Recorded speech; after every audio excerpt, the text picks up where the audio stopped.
Hello, everyone. Good evening. Ronika, good afternoon. Happy Sunday to you. Shout out to everybody that hit the like button over there on Bolo VNR 2.0. Big up on a nice, clean self for that. Yeah, man. Blessings for that, man. Me appreciate the response, When I send out the link and persons hit the like button before I start. Very encouraging indeed. Very encouraging. I would love to see more of that. So those that are a part of my WhatsApp channel and my WhatsApp groups, if you see me drop a link to videos, you don't have to wait. Click the link, hit the like button, and there's something there called a notification button. When you press that button, it's gonna tell YouTube to remind you of when the video is actually starting. Hey Queen, big up yourself, Thank you for that, Big up yourself. Why Jamaica? Pastor Peter Chambers was right. He did right. You can't even make this up. The man did right, yeah, man. Me I see signs already. I will go get into it. I am seeing signs already that Pastor Peter Chambers was 100% correct in the last video that he put out. Let's play it. But when told, I had the generator. Once I said to my wife, can I turn on the generator? She said no, she can't buy all the noise. So the time was hot and very miserable. And I had to be clean and not in life to get some breeze blow in the territory and cool the house down. That's what took place. And those off, my wife and I said those off immediately. And I was dragged into a kitchen where I saw demons enter Jamaica. Whatever initiation or contract that this present government has signed, it has caused the spirit of death and murder to be hanging over the land. And that is why you see, even though they declared that crime is down, they are the ones who have become the crime master. And if the people of Jamaica sits down under this government and let it continue, this is something that is going to continue for generations if they do not put a stop to it. So the lights out, it was a facade, it was a sham. They have their agenda, they have their objectives. And if anyone could remember when Melissa came about the storm came, when I declared, and I had to be clean and ask the Lord to let some breeze blow in the territory and cool the house down. That's what took place. And those off, my wife and I said those off immediately. And I was dragged into a kitchen where I saw demons enter Jamaica.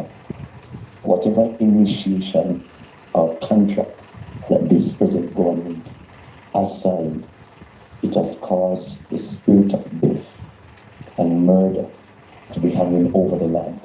And that is why you see, even though they declared that crime is down, they are the ones who have become the crime master. And if the people of Jamaica sits down under this government and let it continue, this is something that is going to continue for generations. So Jamaica, you hear that?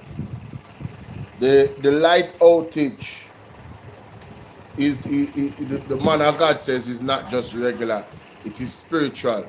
They have literally opened up spiritual gateways for demons to enter into the country. And these demons have a specific mission. Taking life. Taking life. Bloodshed. That is the mission of these demons. Now, I'm sure you heard the news about how much people the police them unalive. The security guard at Brownstown that take him life. It was said that he was a policeman, and then the JCF said, well, no, that's untrue, that's false, right? That's what they said. Well, ladies and gentlemen, not even 24 hours. When I woke up this evening and I looked at my phone, This is what I saw. See there? Policeman dies in suspected suicide in St. James. Lies will be exposed. That's all. Easy. Right? Policeman dies in suspected suicide. Let's read the article. It says a policeman reportedly died by suicide at the Maroon Town Police Station in St. James on Sunday morning. The deceased has been identified as Constable M. Francis, otherwise known as Teddy. Colleagues said he was found with a gunshot wound inside the station barracks shortly before 9 a.m. Senior Superintendent Aaron Samuels, head of the St. James Police, confirmed the incident but said he could not immediately provide any further details. Reports are that the constable has been facing disciplinary action prior to his death. Want to hear that? He has been facing disciplinary action prior to his death. Jamaica, I believe that there needs to be a psychiatric evaluation of all of these officers, especially the ones them that are in these operations where people's lives are being taken. I believe all of them needs to go to a psychiatrist. Every last one of them. There needs to be some type of reform, and I'm talking about a spiritual reform. They need, you see the police them where we're gathering, Wagwan Derval. You see the police them where we're gathering. We need one. There needs to be a policy where you can't wear jewelry. No jewelry at all. Yeah, man. No jewelry. None. You remember when you used to go to school and you have to come to school and you have to make sure so your hair cut low and you have to make sure so your attire one certain way? The police them need to go back to that something. No ring per finger. No, if I must a married ring. Wedding ring alone accepted. Outside of that, all these fancy ring with all of them weird something funny. No. When them are load up on a car gathering, they need to ban that from the force. But under one evil regime, you not gonna, that not gonna, you can't tell you that right now. Because enough of them were there in the police force right now involved in the dark order and all of these things, the lodge and them something. So them not gonna do that. Them not gonna do it. But this is where we need to get to. Police have faced disciplinary action and allegedly take him life. They don't want to say that the police take him life, but how it look is either the police take him life or somebody in the police station kill the police. Because it's in the police station he was found with gunshot wounds. 9 something in the morning.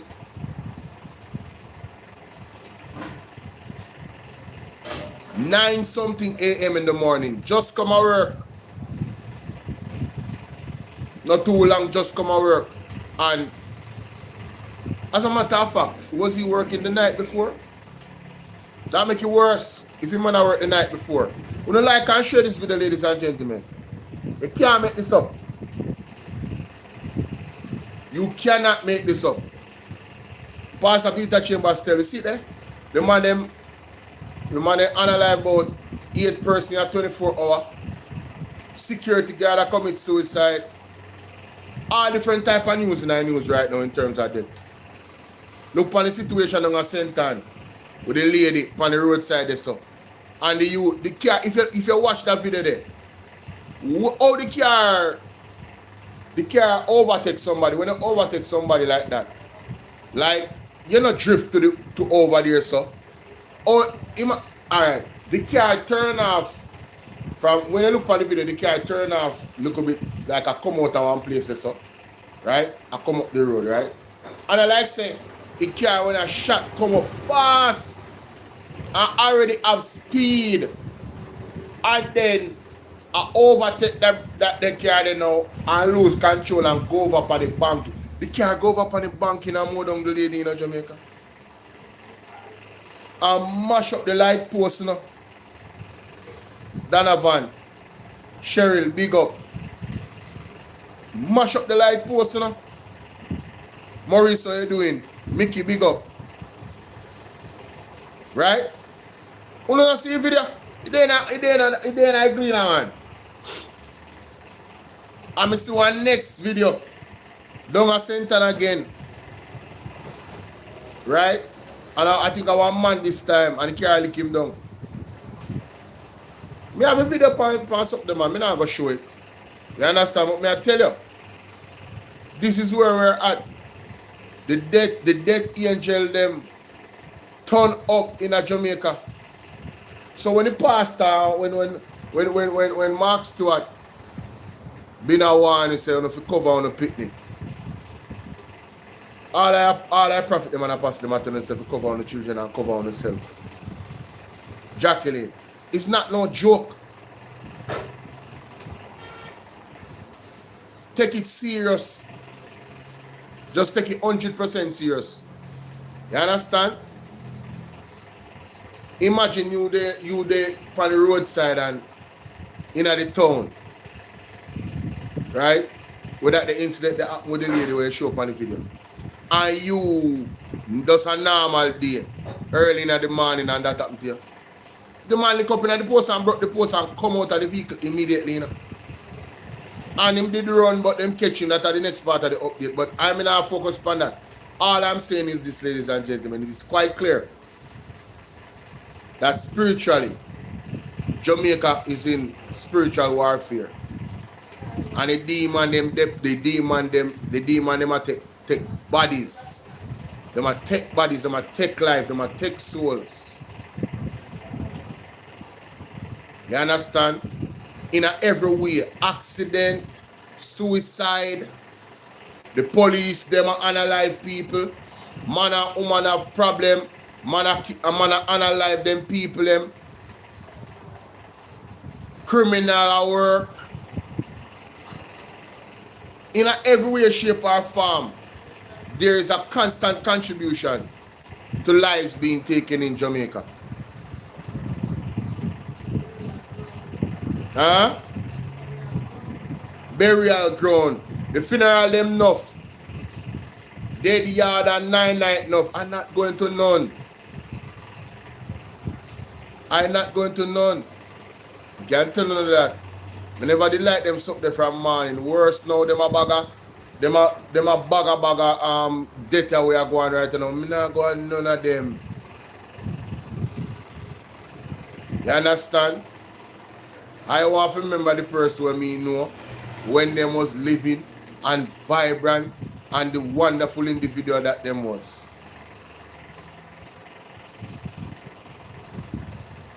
Obviously, if it closer to home now, we have to go. But really and truly, I not in them excitement in Jamaica. I not love the 9 night business, I not love them something. I tell you that straight. I don't like it. Jamaica come like one country where we celebrate dead more than we celebrate life right now. Funeral come like a one event, like a one party. You don't notice? You don't notice? Anyway, me hear Andrew want to say one thing in our article, ladies and gentlemen. Zane, should I do Andrew honest? No, let me go to this first. One taxi operator accused of raping a 13-year-old who was a passenger in his vehicle was granted $500,000 bail. Jamaica, what go on? So with children, them not protected neither. What is actually happening? What really are going on in Jamaica? I don't know where court them can tell me so right now to make this make sense. A man accused of raping a 13-year-old, you let him go on bail? On bail? Does the bail have conditions?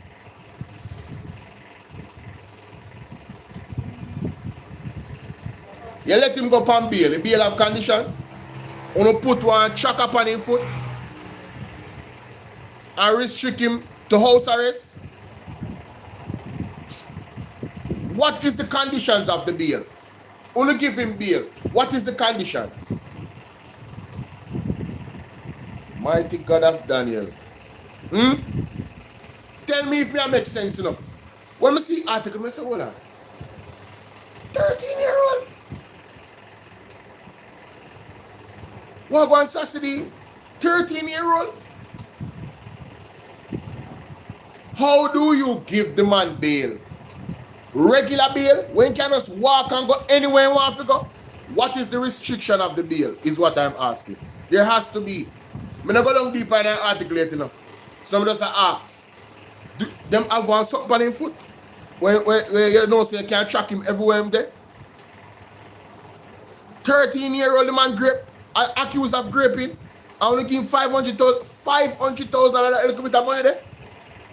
That is the next contention we have. The man get a $500,000 bill.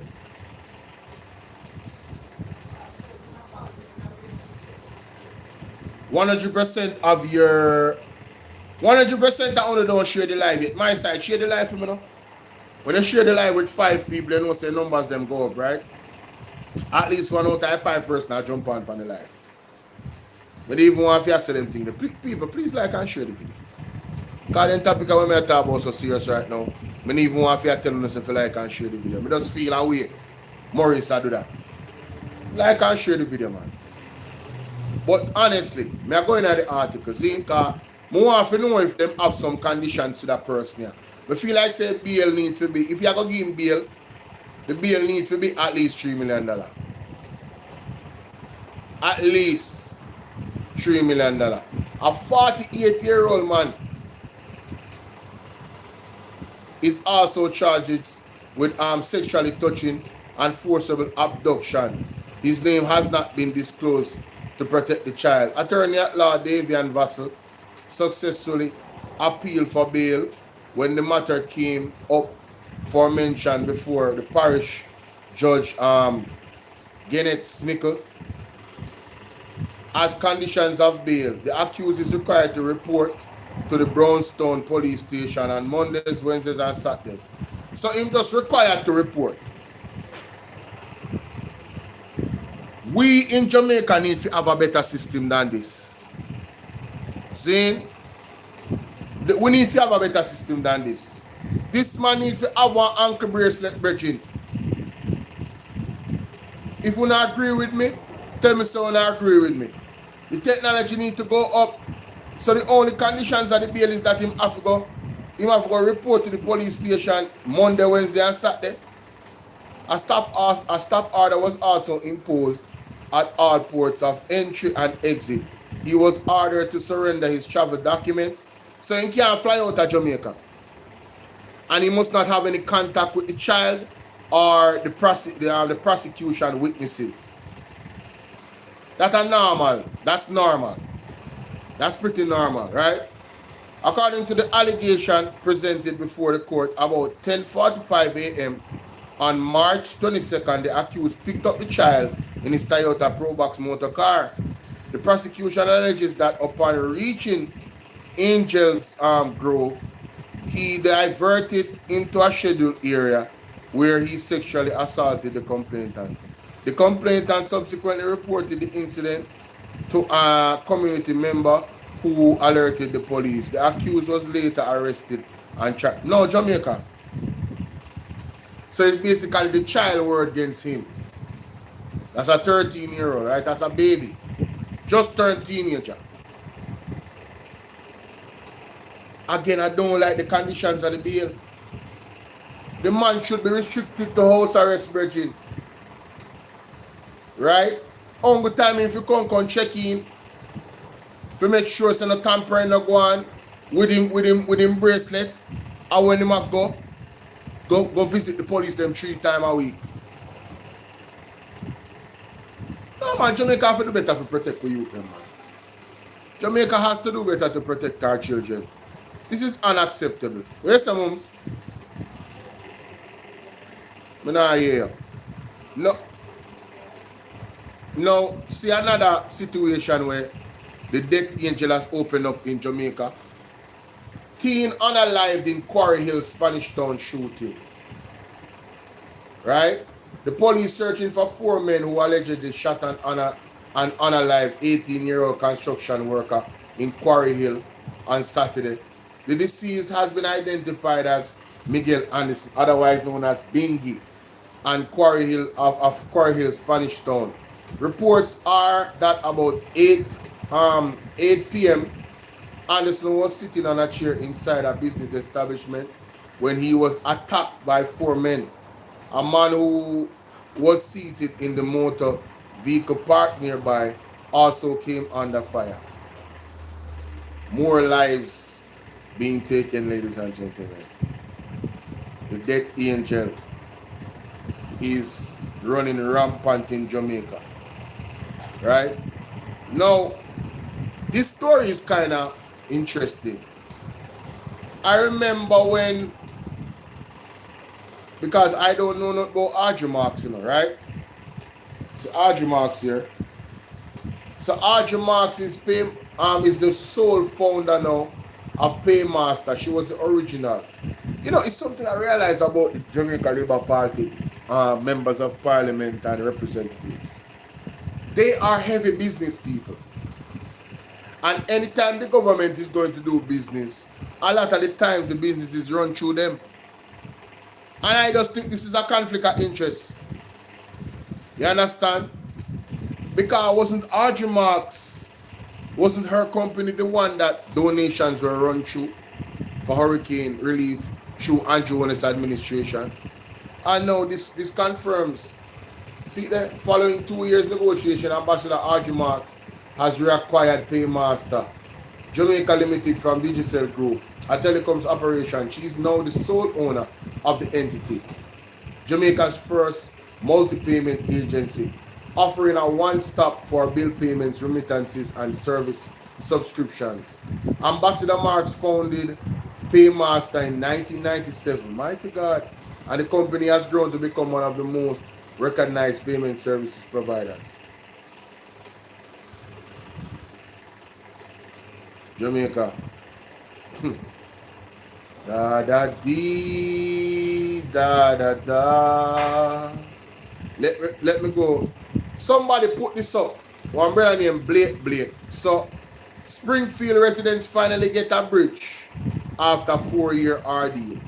And I believe this is in this is the Tri Bridge, yes? So here where this bridge in have to say this is somebody, you know, just a regular player, a person on Facebook. But what he said I found very interesting. Great residents of Springfield in Old Harbour. Old Harbour, oh, so it's the next bridge, this is a Tri Bridge, are now benefiting from a newly constructed Springfield Bridge. A $250 million project officially. Is it the same bridge? Hold on there. A different bridge this man. The bridge where they are a try. Hold on, let me do some research there. So a 2 bridge then do know. Where is what parish is Troy Bridge located? What parish is Troy Bridge located? Trelawney, Manchester. Okay, so on 2 different bridges. So now them have a bridge now where them fixing a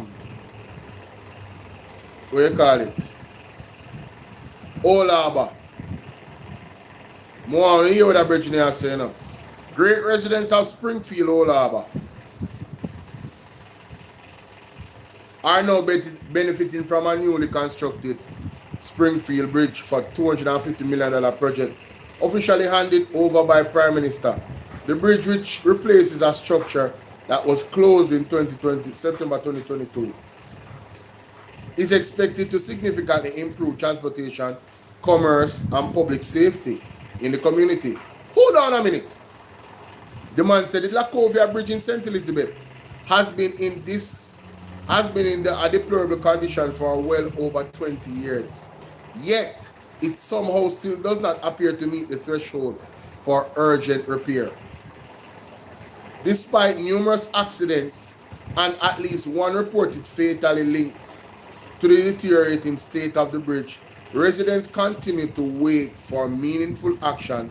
Calls for repair have been made for years, while broken guardrails and safety concerns remain a constant danger to motorists and pedestrians. Ladies and gentlemen, it goes on to say, we constantly hear the slogans about Jamaica first, progress and prosperity, but those promises ring hollow when critical infrastructure such as Lacovia Bridge continues to be neglected.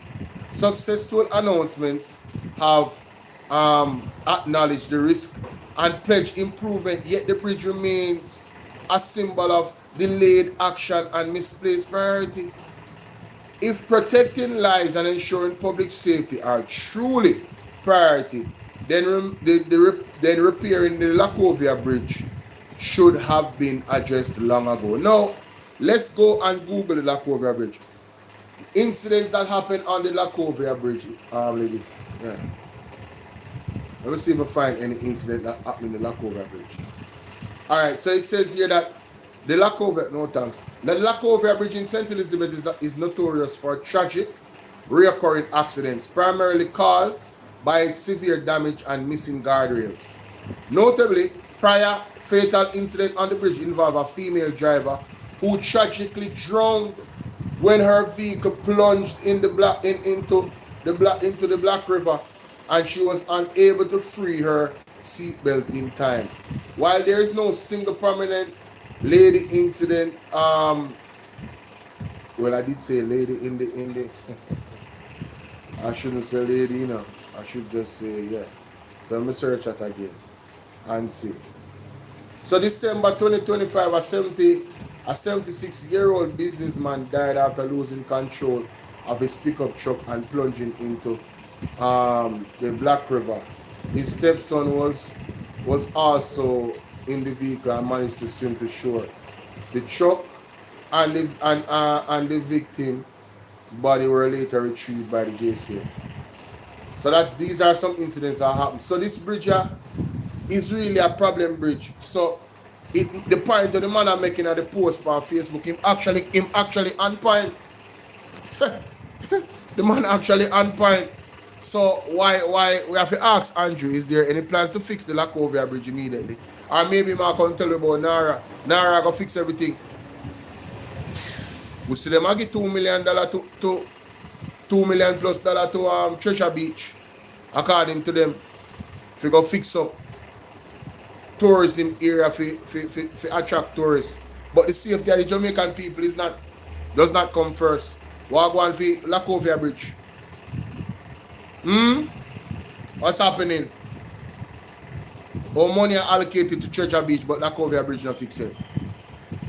Da da dee. Da da da. The questions alone give you the answers we need, ladies and gentlemen. This is uncaring government. Like and share the video. Thank you kindly. Let's move on to Mr. Christopher Tufton now. Surgeries at KPH disrupted due to problems in air conditioning system. Now, how much more of this we can take? How much more of this is the Jamaican people going to accept? Surgeries cannot be done because the AC now work. Isn't it the same reason why the little girl never get the free life-changing surgery what she need? Only remember the doctor or the doctors that came down from the United States that came here to give voluntary work. And because of the AC, ladies and gentlemen, I don't know, I don't think it was KPH, it was another hospital. I could read the article. The Southeast region, as a matter of fact, we are living in one time where you have solar powered options. What's up? And Maurice, and you're telling me that the man them can't invest in some solar powered options for the hospital them? Like the other day when the light went out. You know how much people suffer at the hospital? All the hospitals all public hospitals, it should be mandated in law and the constitution. All public hospitals should have solar power technology. When the light goes out, solar power kick in. As a matter of fact, the solar power should be so entrenched in the building code that them don't really need to use the electricity from JPS neither. Always running. You understand? Almost nighttime alone.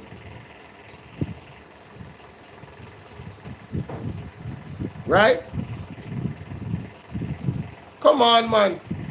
Modern time now, Bridget. Modern time now, man. The Southeast Regional Authority, Sarah. I not people, I have a computer, so I don't know. Support the platform. My computer would make things so much better right now. I could have played phone and read. That take me more energy. Don't disrespect me. Please hit the like button. Alright? There's too much people here and the like button just not bad mind the like button, ladies and gentlemen. On YouTube, not bad mind the like button. Stop bad minding the like button. Like button never do nothing. The like button never take on no money. You never take on no partner. You never do no picking nothing wrong. Please hit the like button, ladies and gentlemen. Laura, what's up? You don't know why no bad mind the like button, sir. No? All you have to do is double tap the screen, guys. Right in the middle of the screen on your phone. Like this. This is all you have to do. Once you do this 2 times in the middle of the screen, that's it. You don't have to be bothered anymore to hit the like button. We have Colleen in the building, say blessings, Bolo. It must be a labor right as to why it said so. Lord have mercy. Christopher, how are you doing? Big up. Let's see the message I scroll up. Did they show what the bridge look like? Well, I didn't, oh, you remember the incident? How much more can they take? No, for real. How much more they can take? How much more are they willing to take from this government? Christopher Tufton is doing a very good job just hiding in the cut, you know, and being as invisible as possible, you know. We don't realize that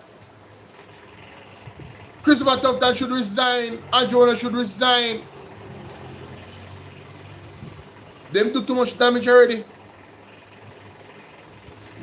Too much damage. Right? But these problems still continue in the healthcare sector under Christopher Tufton.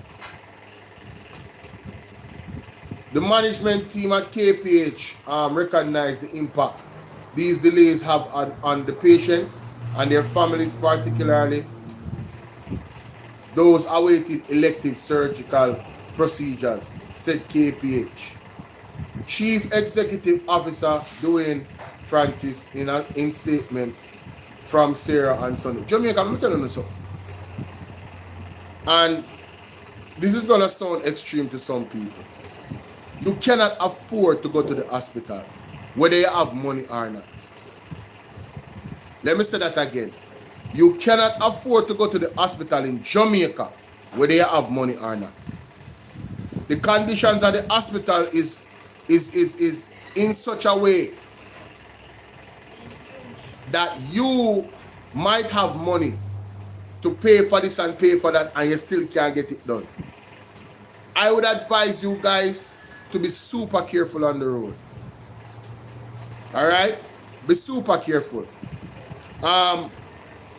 If you can't stay off the road, that's good. But if you have to go on the road, stay prayed up, read on the Psalms, ask God for protection, read on the Proverbs, read on the Bible, ask God for protection. You cannot afford to go to the hospital in Jamaica, right? It's that bad. It's that bad. The healthcare system has not improved. All the things that were a problem a year ago, 2 years ago, 3 years ago, is still a problem. Alright? Let's not trick ourselves. Unbelievable. Let's continue. Hey Nix, what's up, my baby? It says here that he said, we understand the anxiety, right? Inconvenience, disruption that postponed surgeries may cause. And we sincerely apologize to all affected individuals for the challenges experienced during this period. According to the Sunday statement, the issues are linked to the hospital's aging infrastructure, which is 250 years old, and deterioration of critical components that are not readily available locally. Mighty God. Critical components that are not readily available locally. How long did they know that these critical components were not were needed? How long did they know that it was going to a stage of stage critical? Who is actually maintaining equipment? Where's the equipment maintenance team? I would have to, assume that they would have some type of assessment to say, all right, this is where we're at with it. Some type of assessment to say, hey, in 6 months, in a year, this particular equipment is going to, eventually start giving problems. So we need to procure this equipment immediately. Isn't there some type of body or entity or group or individuals that actually do that? I'm asking, because I don't know. But based off of the fact, say, the statement that them put out is saying it's aging equipment that is not readily available. Then this is just poor governance. I'm telling you. Poor management. The hospital said maintaining appropriate environmental conditions in operating theaters is essential for patient safety. That should be exactly the reason why you guys would handle the situation correctly, because you know how important it is. Oh my God. This is unacceptable. Infection, let's say here, so it's essential for patient safety, infection prevention, and compliance with clinical standards. It added that replacement parts are being air freighted into the island with plans advanced to replace the system. With plans advanced, so all the plans them advanced, but the system failed. That means that the plans them were not advanced. How are you doing, some unknown labor? Jacqueline, big up yourself. Oh, comes it is well advanced. In TikTok, that makes sense. This is crazy, man. The hospital said emergency and life-saving surgeries continue to be prioritized while clinical teams are reviewing schedules and will contact affected patients regarding rescheduling as capacity improves. Asgol, good evening. Bless up yourself. Bless up yourself.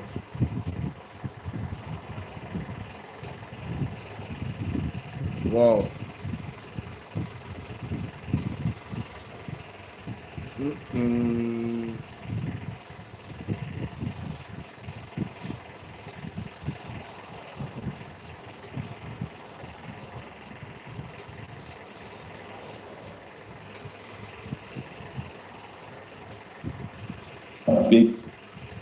A big challenge, the challenge of energy. JPS is here. We are going through negotiations now. The intention is to lock in with a license certain changes that will see tangible reductions in electricity and energy costs for households and businesses. Hi, Chantel. Jamaica's energy costs are prohibitive, and we have to tackle it. We must make substantial improvements in it, but we cannot place all our hopes for reduction on a renegotiated license. We must now explore in meaningful ways the large-scale deployment of alternative energy sources, and we must prepare ourselves to be able to deploy nuclear technology, because nuclear technology is becoming the de facto clean energy resource. So we have to put ourselves in that position, and it's not going to be long. It's going to be a decade or so, but to be able to deploy that, you have to prepare from now. So we are looking at the energy sector in real ways to make real changes. Don't wait to save 50% on Coursera Plus and build breakthrough skills. I say great minds think alike, you know. I listen to ABI News earlier before I start my life, you know. And I tell you, say, Challenge of energy. JPS is here. We are going through negotiations now. The intention is to lock in with a license certain changes that will see tangible reductions in electricity and energy costs for households and businesses.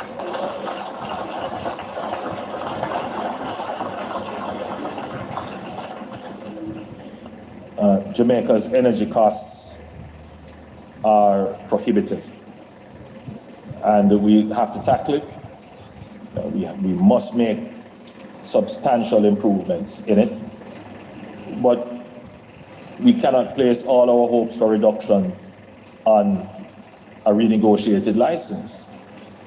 We must now explore in meaningful ways the large-scale deployment of alternative energy sources, and we must prepare ourselves to be able to deploy nuclear technology, because nuclear technology is becoming the de facto clean energy resource. So we have to put ourselves in that position, and it's not going to be long. It's going to be a decade or so, but to be able to deploy that, you have to prepare from now. So we are looking at the energy sector in real ways to make real changes. And this is a... So, Andrew said it'll take a decade. Yo. Big up ABI News, yeah, man. People may have come off camera because I eat my dinner. Big up ABI News. See? I want to play one tape.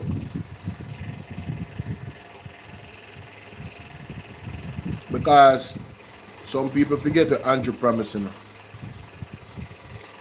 Andrew is good at making promises and good at making commitments, but carrying them out, the man recycle commitment and promise after 10 years, 5 years. I don't know how him do it after 4 years. Yo, the man skill, and the people don't remember nothing, you know. The people don't remember nothing what the man say. You understand? They don't hold him accountable, none at all. But listen to this.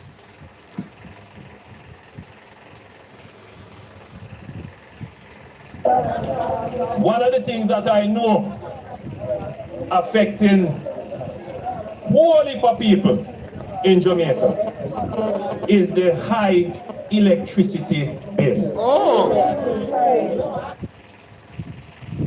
When you hear one lady in the background, Jesus Christ. You said the woman feeling her soul, and Andrew said so. Yes, Andrew, preach. Ladies and gentlemen, this was 2015, yeah? So Andrew Holness, no, from 2015, said this thing was something that is really affecting the people badly. And what did Andrew Holness promise the people? Let's read. Let's read, ladies and gentlemen. When the PNP come into power, them say them go and bring down electricity costs. Yeah. What has happened since? Electricity costs keep rising.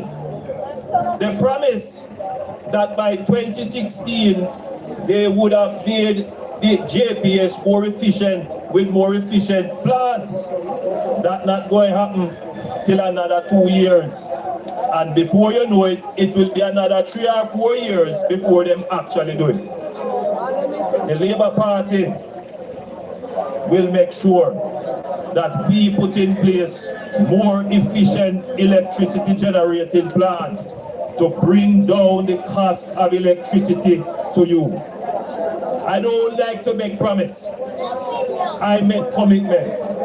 And under the Labour Party government, we are going to ensure that we bring to this country the big power plants. We are going to ensure that we bring to this country the big energy companies that can put the money in here to build the plants to give you cheaper and better electricity.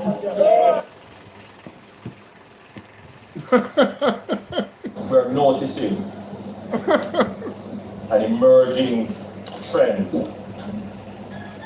in the PNP's approach to government, governance, and public administration, which is destructive, inimical, undermines good governance and good government. Really? I've just completed the review Yes. of the terms of reference of the electricity sector enterprise scheme. You will recall that I tabled questions in Parliament of the Prime Minister. You will also recall that the Minister of Energy made a presentation in Parliament in which he explained that the Prime Minister would announce this committee. The Prime Minister subsequently has announced this committee. But I want you to journey with me to last year. Journey with us. Journey with us. The government had a particular difficulty Yes. with a constituted authority in the form of the OCG. At that time, the authority of the OCG was questioned as to whether or not it had a right to claim information during the pre-contractual stages of government negotiations into sensitive infrastructure development works. It created major discourse in the society.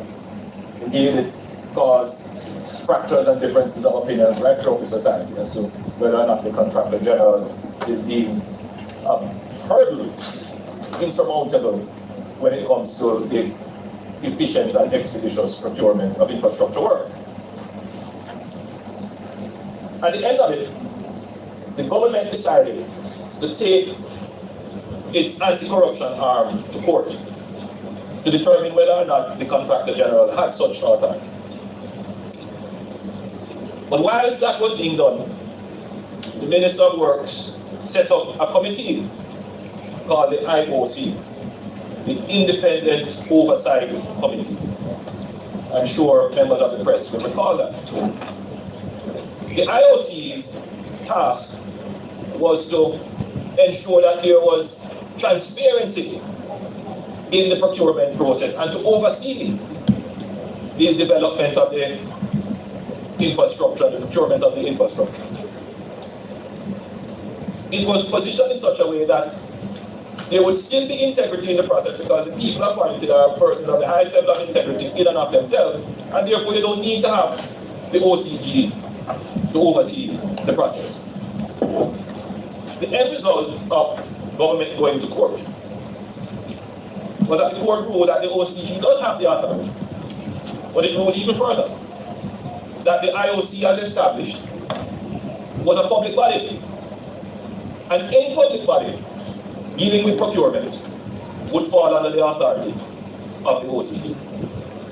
So this rigmarole, as I would call it, this trying to create a facade to go around what is established in law, only wastes the time and resources of public and undermines the authority of statutorily prescribed bodies such as the OCG. the government should have learned its lesson from then.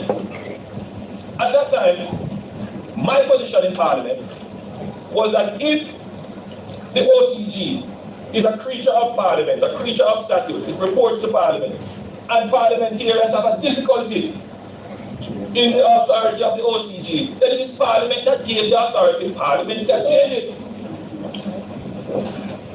But instead, they decided to go to court, and as we had all expected, the court ruled quite wisely. Now, fast forward to the present. The OUR is the constituted body assigned the responsibility statutorily in law to deal with the procurement and the development of energy, well, specifically electricity infrastructure. This present project is not just an energy project. It is not just the procurement of energy or the building out of an energy storage facility. It is the building out of a plant to generate electricity. There is a license that governs that. That license is given to JPS for the generation and distribution of electricity. Granted, other players can come in, but they have to sell to the monopoly grid owner, which is JPS. In doing our preparations, and when we went to Parliament, I raised the issue. Is the energy enterprise scheme, the electricity sector enterprise scheme, you notice what they call it, it is the electricity sector enterprise scheme. Is that enterprise scheme in violation of the terms of JPS's license? I don't think they were aware that it was. And I believe that having pointed it out to them, they made a commitment in Parliament, not only that they would have to go and make amendments to the OUR Act to allow for this energy or electricity sector enterprise scheme to have any legal standing, but I think they will also have to go and make amendments to the JPS license. In fact, the license says that in relation to the said conditions and to achieve the needed improvements in the generation, transmission, and distribution of electricity throughout the island of Jamaica, Maribeni agreed by letter, agreement dated July 9, 2017 itself, and the Development Bank of Jamaica for and on behalf of the Government of Jamaica, that the license be amended to make provisions for the following. A, the office, that is the OUR, shall have responsibility for the preparation and revision of all requisite least cost expansion plans for the addition of generation capacity to the system meaning the national grid, subject to due consultation with the licensee and other stakeholders in the electricity sector. The office, meaning the OUR, shall have responsibility for the management and administration of the competitive process for the addition of any new capacity, as this term is defined in the All-Island Electric License.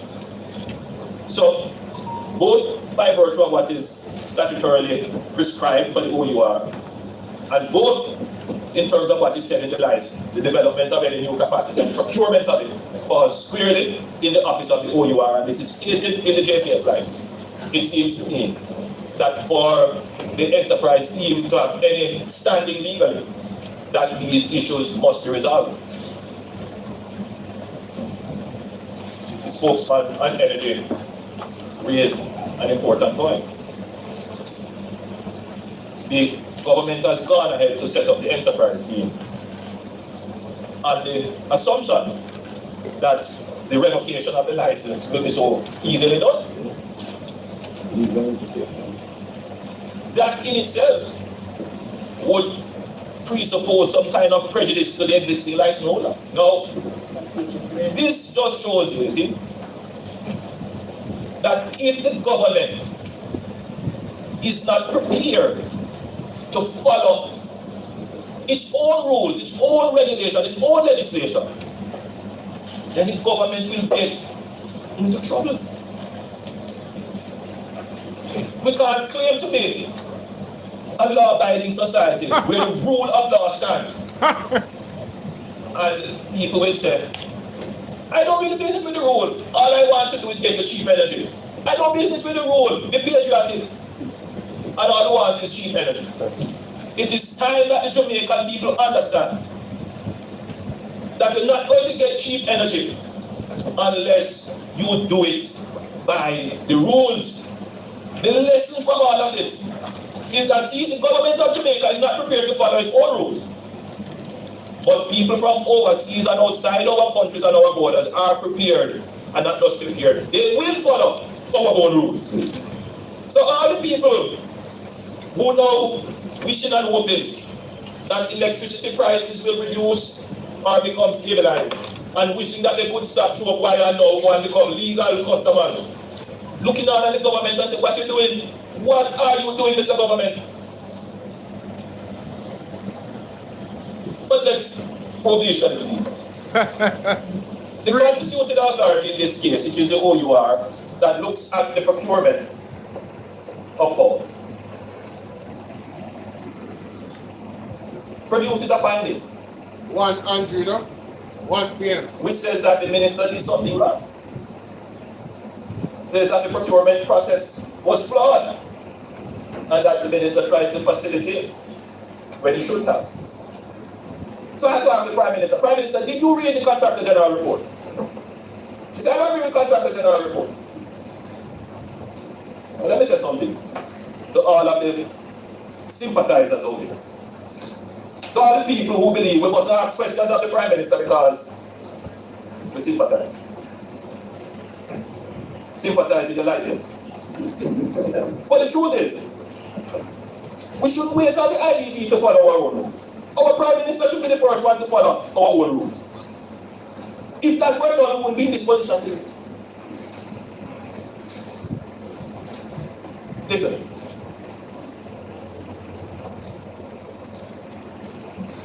The OCG is not just some other body.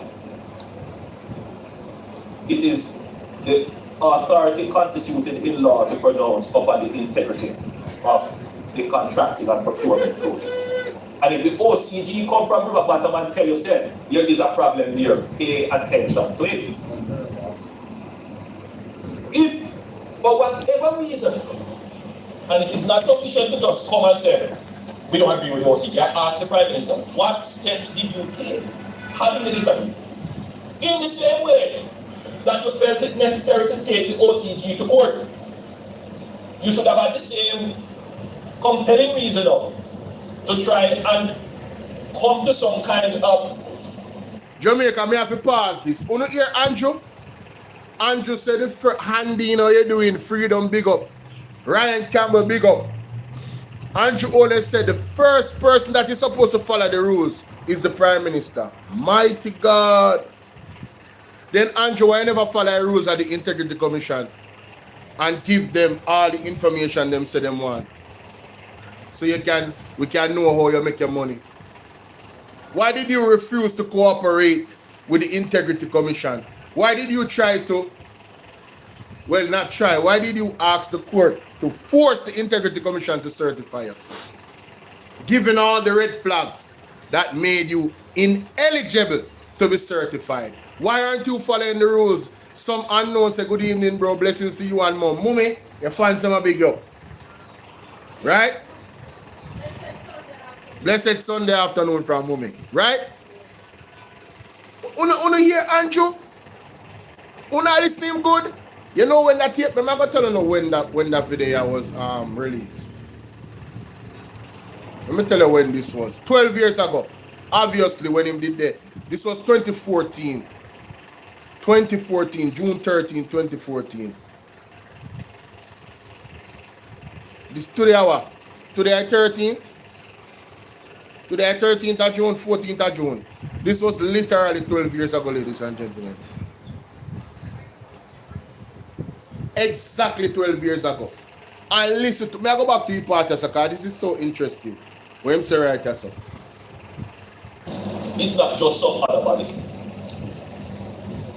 It is the authority constituted in law to pronounce upon the integrity of that the minister did something wrong.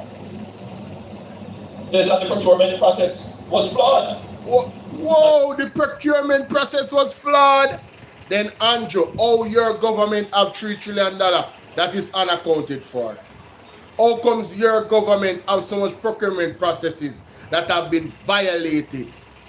In 2014 when I was talking, people thought that you were the creme de la creme in following the rules because you know them so well. So how comes your government has been doing worse than the People's National Party? The same things that you have been blasting them about here. Your government has surpassed that in the last 10 years by miles and miles and miles. How comes? Because obviously you knew. Two things I gather from this argument we make here saying. Andrew Holness knows the situation in terms of the high electricity. But what did they do? What did Andrew Holness government do, ladies and gentlemen, when they went into power 2016? They raised up they automatically raised up our light bill by the decision that they made to put GCT on it. So on one end, he was campaigning to you guys that listen, you guys deserve better. Don't sorry for the Prime Minister, sorry for your light bill.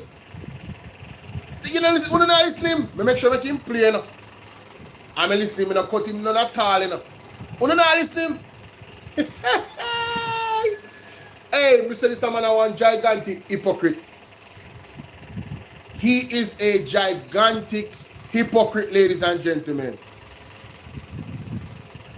And that the minister tried to facilitate when he shouldn't have. So I had to ask the Prime Minister, Prime Minister, did you read the Contractor General report? She said, I don't read the Contractor General report. And let me say something to all of the sympathizers out there. Listen to this. To all the people who believe we must not ask questions of the Prime Minister because we sympathize. Sympathize with your life. You hear that, Jamaica? But the truth is, don't sympathize with Andrew. Sympathize with your reality. All I know out there, you know what's going on in our life. Want to stop defending the 1 PM and the promise them when make and him not fulfill. Where's the prosperity when promise? Choose Jamaica. This year a phone year. And I wanna get so far. Hurricane Melissa come, him should have shown us say, this is what you get for choosing Jamaica. It should be something positive, innit? What have you got in Jamaica? What have you gotten? Bitter blur, not pies, not even medicine that. Bitter pies, no, not getting. Me, I wonder if he listen to himself now. Somebody call Andrew Holness to come listen to himself now. Somebody call Andrew Holness to come listen to himself. What an arrogant hypocrite. well, let me say something to all of the sympathizers out there. Yes. To all the people who believe we must ask questions of the Prime Minister because we sympathize. No, me just tell you a while ago, Freedom. This was 2014 when he did in the opposition. 2014 this. Sympathize with your life. But the truth is, we shouldn't wait for the IDB to follow our own. Our Prime Minister should be the first one to follow our own rules. Yes. If that were done, we would be in this position. Yes. Listen. The OCG is not just some other body. It is the authority constituted in law to pronounce upon the integrity of the contracting and procurement process. And if the OCG come from River Bottom and tell you, say, here is a problem here, pay attention to it. So what is Andrew Holness telling you right here? When you hear the experts come out and talk about what is happening, believe them. When you see when the Auditor General come talk, believe the Auditor General. You remember when Auditor General said in an Andrew Holness program, social housing program, there was overlappings happening. You remember? One of them program there, and she said there was overlapping. One person get money how much time in a one day. You remember? Andrew Holness come out and he blasted the Auditor General. and say, like him, I say, obviously she don't know what she's talking about. I'm going to find the article. I'm going to find the article. I'm coming back to this. I'm going to find the article. Andrew Holness blast the Auditor General.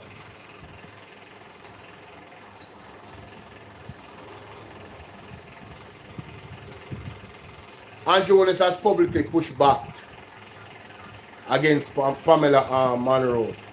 In 2025, Prime Minister Holness strongly rejected claims that the Auditor General that the government flagship housing program, the National Housing Program, duplicated functions offered by other state entities. Holness labeled the findings as baseless and unfair. Jamaica, where Andrew Holness just said a while ago. When say, me tell you, say the man is a gigantic hypocrite. Listen to this. It is the authority constituted in law to pronounce public intent. OCG is not just some other body.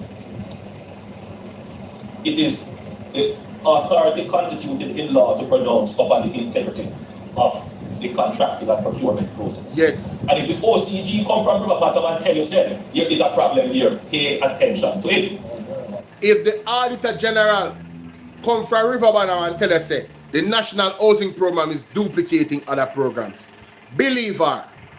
But he did not believe her. He said it was baseless and unfair. So on one end, when he was in opposition, he was telling you, the citizens of Jamaica, to believe in the entities that come with reports that make the government look bad. But when it is his government, it is baseless and it is unfair. Got him. Jamaica, you tell us to ramp with me now. Don't ramp with me. I don't ramp with God neither, because God do this. God make me go listen to that video. I had no intention of listening to that video. Now. One video I go listen to. But that video, I saw electricity in the title. I said, wait a minute, this is interesting. Let me go back and listen to this while I consume my dinner. And I said, my goodness, listen to Andrew. Listen to Andrew Holness. Look at God. Look at God, ladies and gentlemen. Freedom. Exactly, bro. Exactly, bro. The man literally tell us, say, believe the organization when they come out and tell you that there's something wrong with what is going on with the government. And when there's an entity that is so experienced like the Auditor General, Pamela Monroe and her team, he comes out and blasts and say it was baseless and what? Baseless and what? Hold on there. We don't want to use no word in there use, you know. Andrew Holness blast the Auditor General.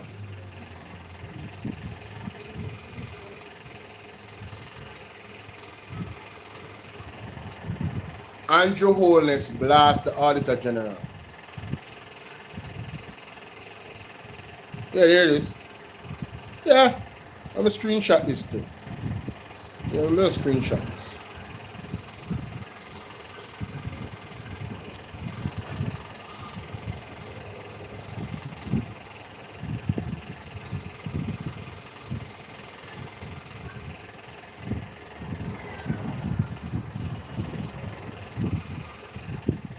The criticism was that another video there.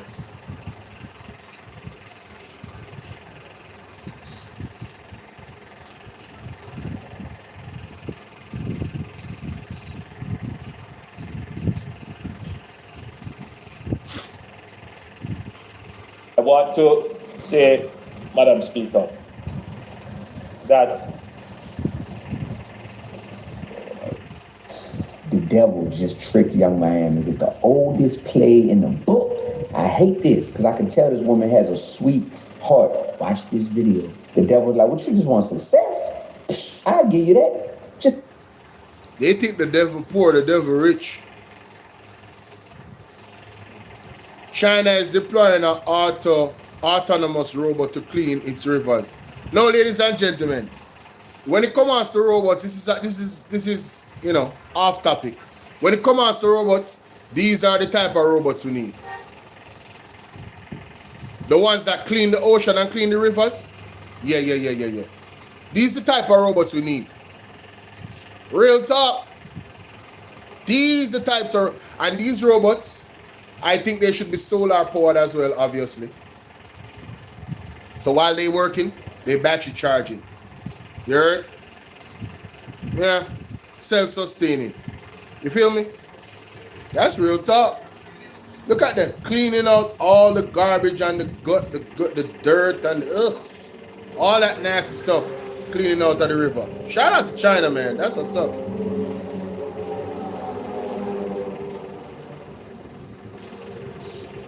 Anyway, moving on. So, Anjo, you lied to the people, made commitments that, you know, hey, you're gonna, easy, made commitments that you're gonna bring in these big power plants.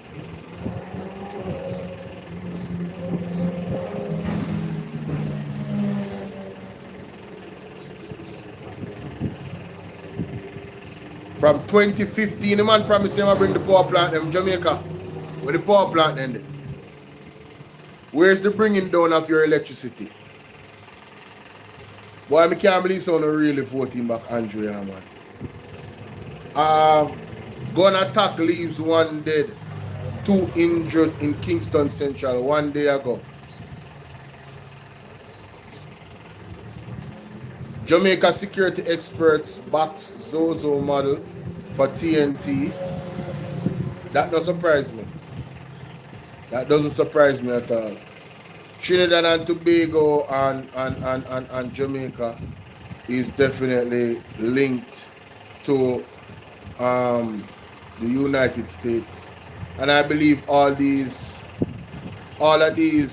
things that they're doing, they are one empowered to do so through that partnership. That's my belief, honestly.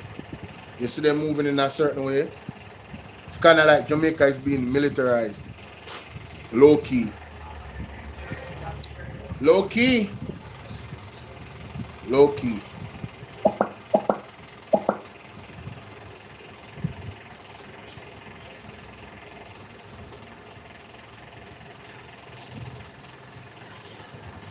You know what's bad about this government is when you look at other countries around the world and you see what they're doing for themselves in advancing their own society, it's like, man,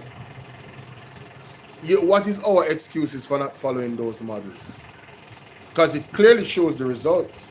And a lot of the times, the places that I'm talking about is not the socio-economic condition of those places is as a result better because of those particular models in their society that they follow, those legislations, those acts, those practices. But you know, hey man, let's go back to Andrew. He said something else in that speech, and me can't leave alone. I'm sorry. I have to point this out. This is so sad. Oh, and by the way, let me not delve too much into that speech another time. So here, Andrew Alness talk about nuclear energy, ladies and gentlemen. I'm going to show you that these people are still connected and linked. Listen to Andrew. This is a big challenge. A challenge.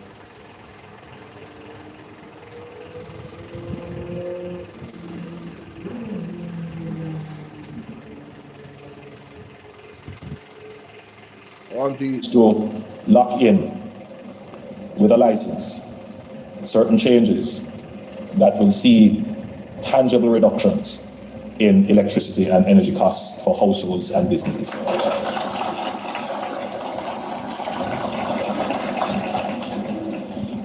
Jamaica's energy costs are prohibitive, and we have to tackle it. We must make substantial improvements in it. But we cannot place all our hopes for reduction on a renegotiated license. We must now explore. So Andrew, how you move from 2015 of a promise of what you're gonna do to get the electricity down to hopes? You're admitting failure for the last 10 years. You promised the people that you would bring in these big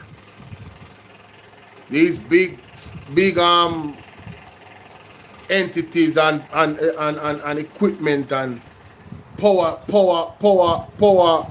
stations, you know, to bring down electricity. That's what you said pretty much in 2015. The big this and the big that you say you're bringing. Somebody said we must leave Conjure alone. George, is your 1 p.m. George? Are you upset about us speaking the truth about the failed commitments and promises of Andrew Holness? Are you upset about that? Are you trying to defend the indefensible? I can play the tape again for you if you don't remember him promising the big power plants. And now this man is talking here so about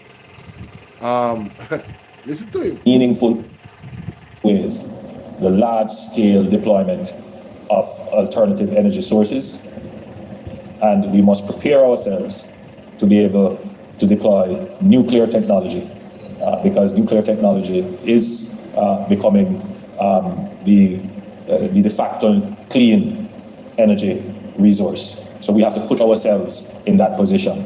And it's not going to be long. It's going to be a decade or so. But to be able to deploy that, you have to prepare from now. So we are looking. So Andrew, not 10 years ago, you say you're bringing the big power plant them. So what go on? We don't see them all now. Now you tell about 10 years again. The devil is a liar. When I say the devil is a liar. By before 2027, man, Jamaica will see a new leader, man. A righteous one for the first time. And that's what does say the Lord. So all who hold on for 1 p.m. I want to tell them to repent, you know. And stop worship the man. Stop worship the failure. And stop making excuses for the failure. Now I'm going to start calling him the failure. Moving on. Mr. What's his name? Leaching. Forward them, General. Jamaica, you know, so Mr. Leaching put out an article here, so. Not an article, him said.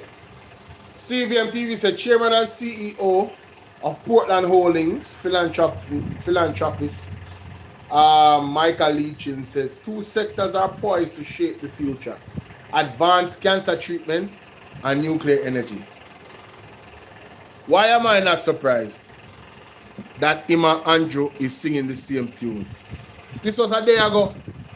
Speaking at the Fairmont, the chat, Frontenac, Leaching highlighted targeted radionuclide therapy for cancer treatment and nuclear energy as key investment opportunities with significant long-term potential. Leaching described targeted radionuclide therapy as a more humane approach for treating cancer and argued that nuclear energy is only realistic pathway to achieving the net zero emissions by 2050.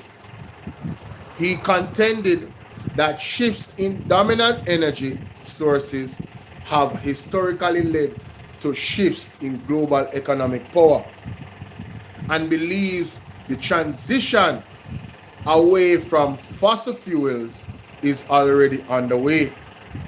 Offering advice to young investors, Leaching encouraged them to find successful role models, follow proven strategies, and fully understand their investment.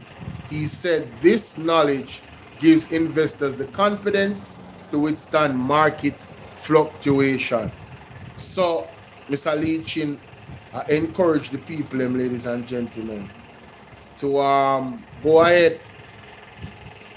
The energy sector. Go ahead See? And invest in that area, those two areas. What did the person say? What person?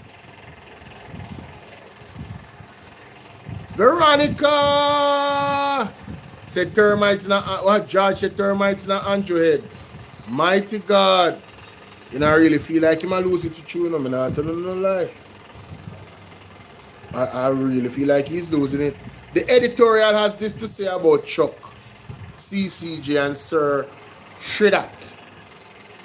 Two statements Delroy Chuck in Parliament last week. Two statements by Delroy Chuck in Parliament last week are in need of clarification and perhaps the respect to second a correction of the record. In his contribution to the sector debate, Mr. Chuck, Legal and Constitutional Affairs Minister, addressed the whole debate over whether Jamaica should leave the Judicial Committee of the Privy Council, and if it does, what should be the island's final court. He expressed a preference for domestic for Jamaica final court. What is not absolutely certain is on whose behalf Mr. Chuck spoke. Also, it is presumed that when ministers speak in these debates, they carry the imprimatur of their official position and the weight of the collective responsibility of the cabinet, although they also tend to veer constituents issues. In other words, is Mr. Chuck's statement about Jamaica Final Court having been delivered in Parliament now formal government policy? On the question of correcting the record, the matter is in need for fuller and nuanced discussions of the late Shridat Ramphal statement about the Caribbean Court of Justice in the context of Caribbean integrity in the face of Mr. Chuck's implied claim that Sir Shridat saw the court as a kind of Trojan horse towards the relaunch of the West Indies Federation. Jamaica's withdrawal from the Federation in 1962 led to its collapse. Mr. Chuck is clearly intent on reviving and exploiting old emotions. Jamaica is among a handful of former colonies, mostly in the Caribbean, that still send cases to the Privy Council, which is based in London and uses the judges of the UK Supreme Court. Technically, when the JCPC hears a case from Jamaica, it does so as a committee of the advisory body of the British monarch, who under the Jamaica Constitution is the sovereign of the island and its official head of state. In essence, the appeal is a prayer to the sovereign. There is cross-party consensus. 2 years ago, the idea was backed by 6 in 10 Jamaicans that the island dumps the monarchy, become a republic, and repatriate its sovereignty. The political opposition says that simultaneously with this move should be an end to the appeal of the Privy Council, which could not be symbolic closing of the cycle of colonial authority over Jamaica's sovereignty, but real expansion and of justice to the vast majority of the Jamaican with no real prospect of filing case with the JCPC. That logic is unimpeachable. That means, you can't argue that the logic is from the People's National Party. You took too long to respond. It's okay. My bad.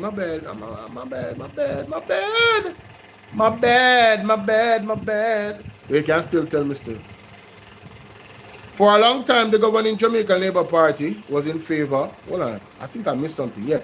The question has been, what, if any, should replace the Privy Council, notwithstanding that over 2 decades ago, Jamaica was party to establishing the Caribbean Court of Justice, CCJ, which in its original jurisdiction interprets the Treaty of the Caribbean Community, CARICOM.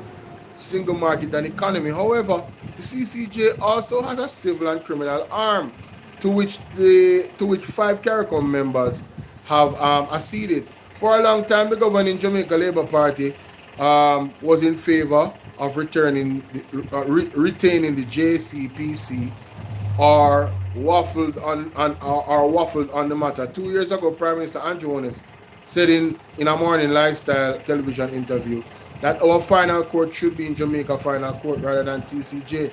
However, it was never clear that this was formal government policy, and until Mr. Chuck's intervention last week, it was never explicitly declared in Parliament. I don't mind if the final court, appellate court, is in Jamaica and five Caribbean judges sit, but it must be in Jamaica final court, Mr. Chuck said in a wide-ranging report on his ministerial profile, in which he called on the opposition to relent on linking on the move to Republic and an exit from the JCPC.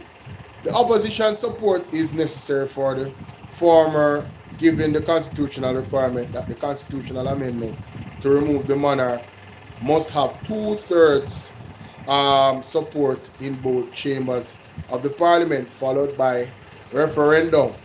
Removal of the JCPC can happen with simple majority in the House and the Senate, but the Privy Council ruled several years ago that replacing it with a court to Jamaica Court of Appeal would require deeply entrenching the new court, requiring two-thirds majority votes.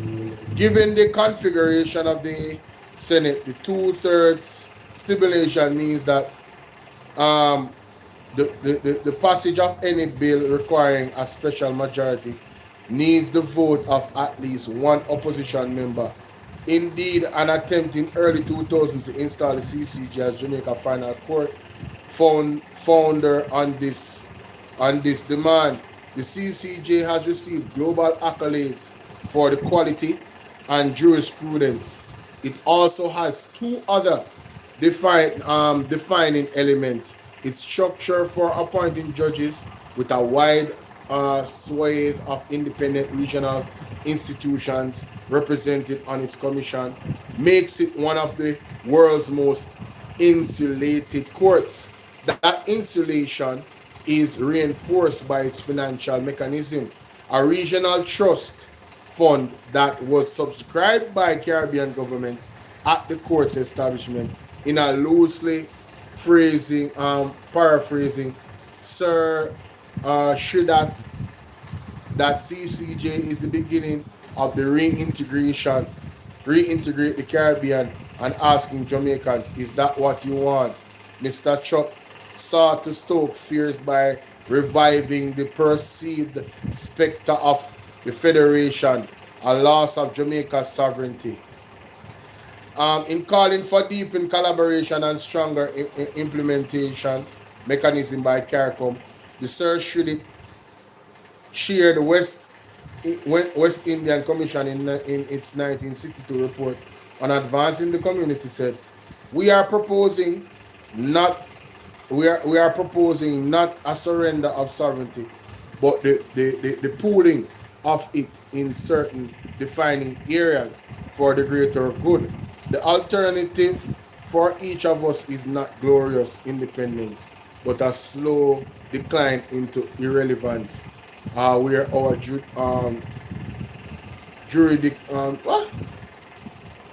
juridical sovereignty becomes an empty shell. So, Delroy Chuck play upon the people of emotion in regards. Yeah, we're right on that. Yeah, him play upon the people of emotion in regards to this particular situation. On one end, and you see, if you notice the JLP, they don't have a firm stance on certain things, you know. How you doing, Empress Norma? How they do it to you? He doesn't have a firm stance on certain things, you know. So, he doesn't have a firm stance on certain things. You know, the JLP, they don't. So what they do, they try to remain in the gray area. So now that the People's National Party has made their position clear, now they what me call it now? It's like an old argument and then refurbish the old argument. Right? Then refurbish them old stance by not having a true stance. So them remix it. Oh, the court should be in Jamaica. And we are sovereignty. What sovereignty? What sovereignty? Jamaica is pretty much a colony of the United States. The way the United States deal with you. What sovereignty? Where? That this facade of an idea about sovereignty will soon be exposed. Where is the sovereignty, Jamaica? Can somebody point it out to me? When Andrew Jonas have bent over backwards for the United States and twerking. Jamaica is not sovereign. If Jamaica was sovereign, you wouldn't have sent back the Cuban doctor them. Jamaica is not sovereign. Sovereign where? You know what sovereignty means? Sovereignty and independence is intertwined, you know. Jamaica don't have energy independence. Where does most of our money come from in revenue? Tourism. Where does most of the tourists come from? The United States and Canada, especially the United States. Now we see a water crisis occurring. Well, it's manufactured as far as I'm concerned. We see a manufactured water crisis occurring in Jamaica. There's countries around the world that have real water crisis, right? And they have done things to still be self-sustaining, using technology, being smart, having the right policies, conservative methods to make sure that their country has access to water, clean, running water coming through their pipes. Jamaica is the land of wood and water. We shouldn't even have no water crisis, you know? And I'm moving away from the whole, judge, CCJ. Moving away from that now. But this water crisis in Jamaica, I don't know why the people just accept everything.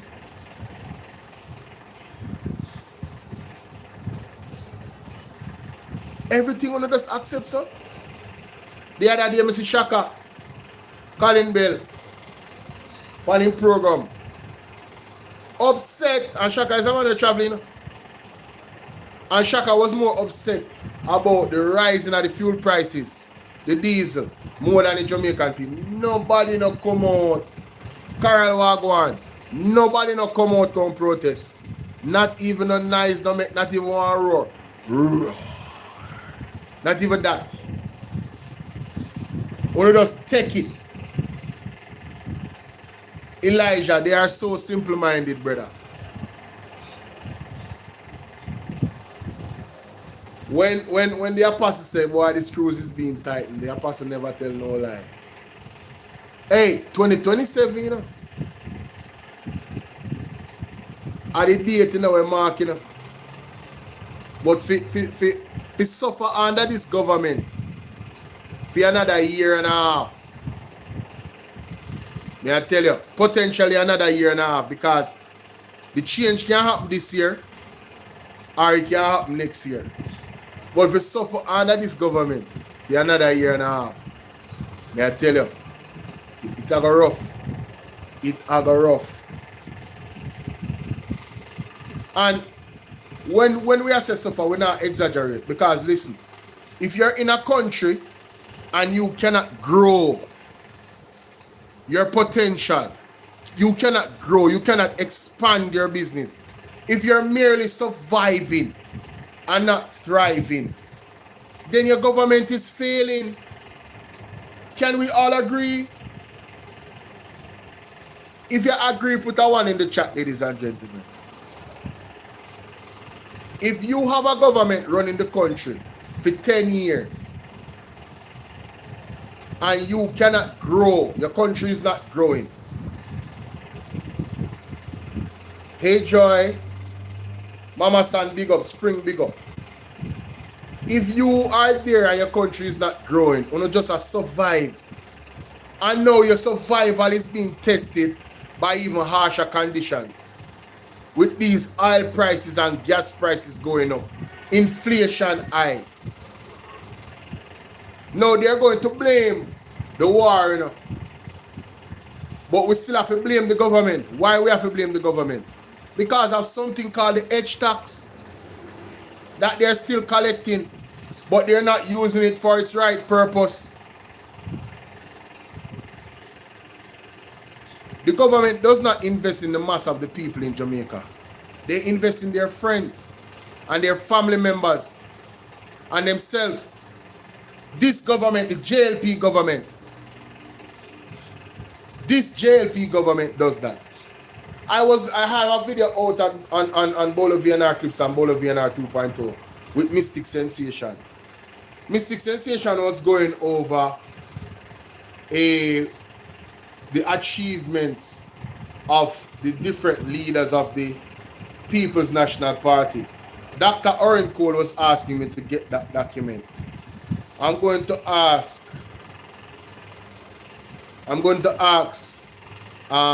Mystic Sensation to email it to me so I can go over it myself.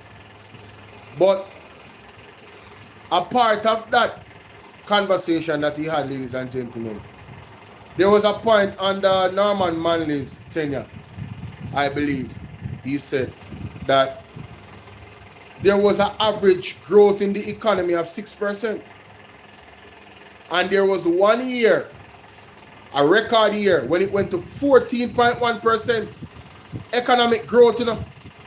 And this government is struggling with 1.8% and talking about they're fiscally prudent and fiscally disciplined. You know we have to talk about the bottom line, right? Because the bottom line is this government does not invest in the people. The mass of the people they don't invest in. Look at the program they had the other day, targeting 20,000 people. How much did it actually reach? How much money went back to pay debt consolidation? Mighty God of Daniel. I don't think 7,000 persons that help out at the 20,000.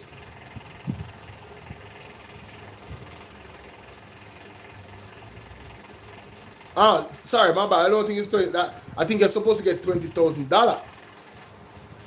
Hold on. I'm go back and look on that.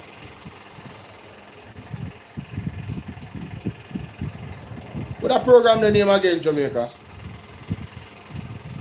What is the name of the government program that gives you $20,000 to individuals? Let's see. The Solidarity Program. It was 50,000 vulnerable persons. I mean, I say something wrong, you know. So it was $20,000. I don't think 7,000 people get help out of 50,000. How is that acceptable? How do you guys accept that? Isn't that a failure? If my target is 50,000 and I only reach 6,000-7,000 people, that's a massive failure. There's no excuses for that level of failure. It says then that the actual drafting of that program and the number that was set was you guys were misinformed. You were not led by proper data. Obviously, so them have poor planning, ladies and gentlemen, and I believe they did it on purpose because it sounded so good because election was around the corner. And I've said this before, there needs to be a policy that government cannot issue out any programs 6 months before or a year before an election is coming. There should be no new programs. No new programs involving giving out money. Right? And I think it will help to maintain the integrity of our democracy. Because that's a way to buy votes.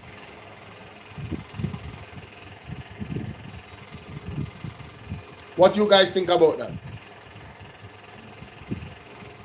This grand, 50,000 people will get the help, 20,000. Look at what the government is doing. Months, 2-3 months down the line, election. Yeah, man, there has to be some policy to end that, man. 1 year, after 1 year, 1 year close to the election.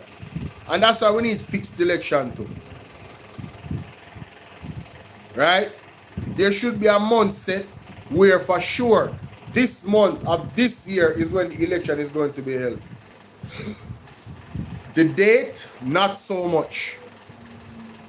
The actual day in the month, not so much. The man or the woman, whoever the leader is, can decide which actual date of that month. But the month should be established. Fixed election, Anissa, may I tell you? And then no new government programs between that year period. Especially when it has to do with allocating money to people directly. Yeah, but you heard what he said? You heard what he said when he was in the debate the other day? I was listening back to the debate, Anissa. That question was brought to him, the 100-day promise. And he said that, the person was misinformed because he had established that it went against the Constitution. How convenient that he should use that as an excuse. The needs went against the Constitution. So the emergency powers that he was using went against the Constitution. The abuse of the emergency powers went against the Constitution. So how comes he observes the Constitution when he's supposed to fulfill a promise that he made? But when he wants to make his power moves and has his agenda, violating the Constitution is his first nature. And he dragged down the election of 2025 to the last minute, to the point where Dayton Campbell predicted the date. And you see this September 3rd something, Trina Cashpot are dead. The death order, ladies and gentlemen. Again, the man and woman of God were right. Why the 3rd of September? Why the 3rd? Every time you keep an election is the 3rd.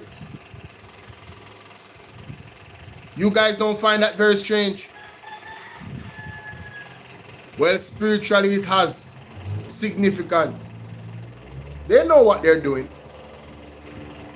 Your sons and daughters, all of you that put the ink and vote for Andrew, you have damned yourself and your family, whether you want to believe it or not. With all of the warnings that you got, you ignored them.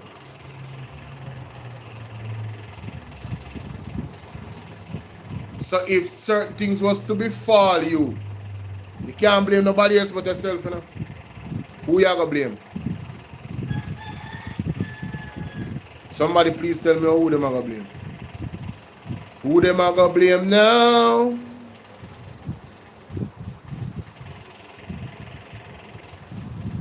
How are the Brazilian people in there? Yo, Morocco! Thank God for Morocco! Morocco send me fertilizer, I never Brazil. Big up Morocco! Morocco, you're slapping 3 more. God have mercy. It come like he really want the Brazilian people ever start rushing. I now follow up them football business, yeah. But I buck up in another video there. Me have to remind Andrew of this, you know. Me have to remind Andrew of this. Zane, me no want them forget. I want when Andrew asleep and think about this. Somebody call Andrew on this stuff for me. Somebody tag Andrew. Tag the Prime Minister there. Oh. Wanna tag him? Tell me wanna tag him. And tag all the labor right them too. Wanna text on the labor right friend. Want them listen to this. Wanna text them? Sharon Wagwan. The truth is not an offense. And it's not a sin. Not true. Talk truth no man. People. I say wanna text on the labor right friend them. I wanna labor right neighbor them. Tell them to listen to this. Not if Jamaica is the change, because we know Jamaica has been changed. Jamaica is being transformed. And by or before 2027, we will see a new Jamaica emerging. Not completely new, obviously, but there will be major turning points. Yes. One of them, finally, we will be led by a righteous Prime Minister. Yes. And it might seem like a pipe dream. I'm smiling because those of us who are able to see in the realm of the spirit, we have some interesting developments coming this year that will trigger changes politically, which will take many by surprise, because there are those who think that they are around forever and they can stay as long as they want. We shall see what we shall see. Desmond Mackenzie will come and talk about say eventually when PMP get power 2040. Kupa you too. Don't make the devil fool you. That catch you by surprise here. Or some of them labor right people here. We die-hearted and just support evil and know see them support evil all you know. Someone you know me not say that. But the prophet said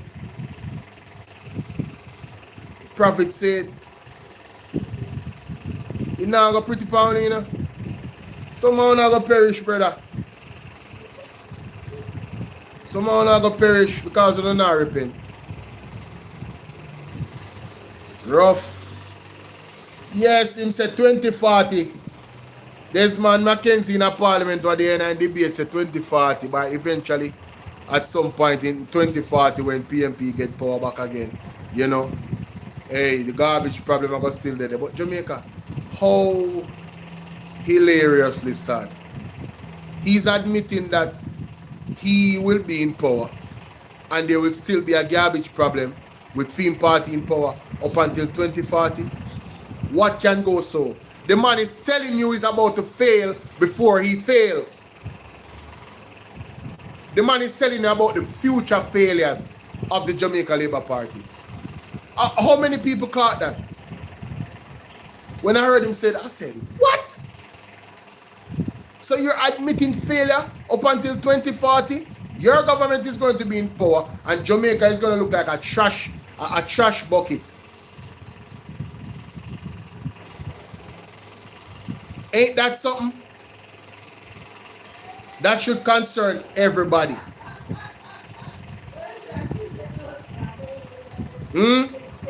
In 2040, we will still have a garbage problem under the Jamaica Labour Party. If the PMP does not hold hands with the Jamaica Labour Party, according to Desmond Mackenzie. Make it make sense, Jamaica. But this is what you voted for. In Anissa, and this is no vote for now. A government that can come and put it on record on the Hansard in Parliament for the world to hear that if the People's National Party does not hold hand in solidarity with the Jamaica Labour Party, this government that is so capable, in 2040 they will be in power still and there will be a garbage problem. Shame. Shame, shame, shame. And listen, when it's 2040, 14 years from now, you're admitting failure up to 14 years in the future, bro.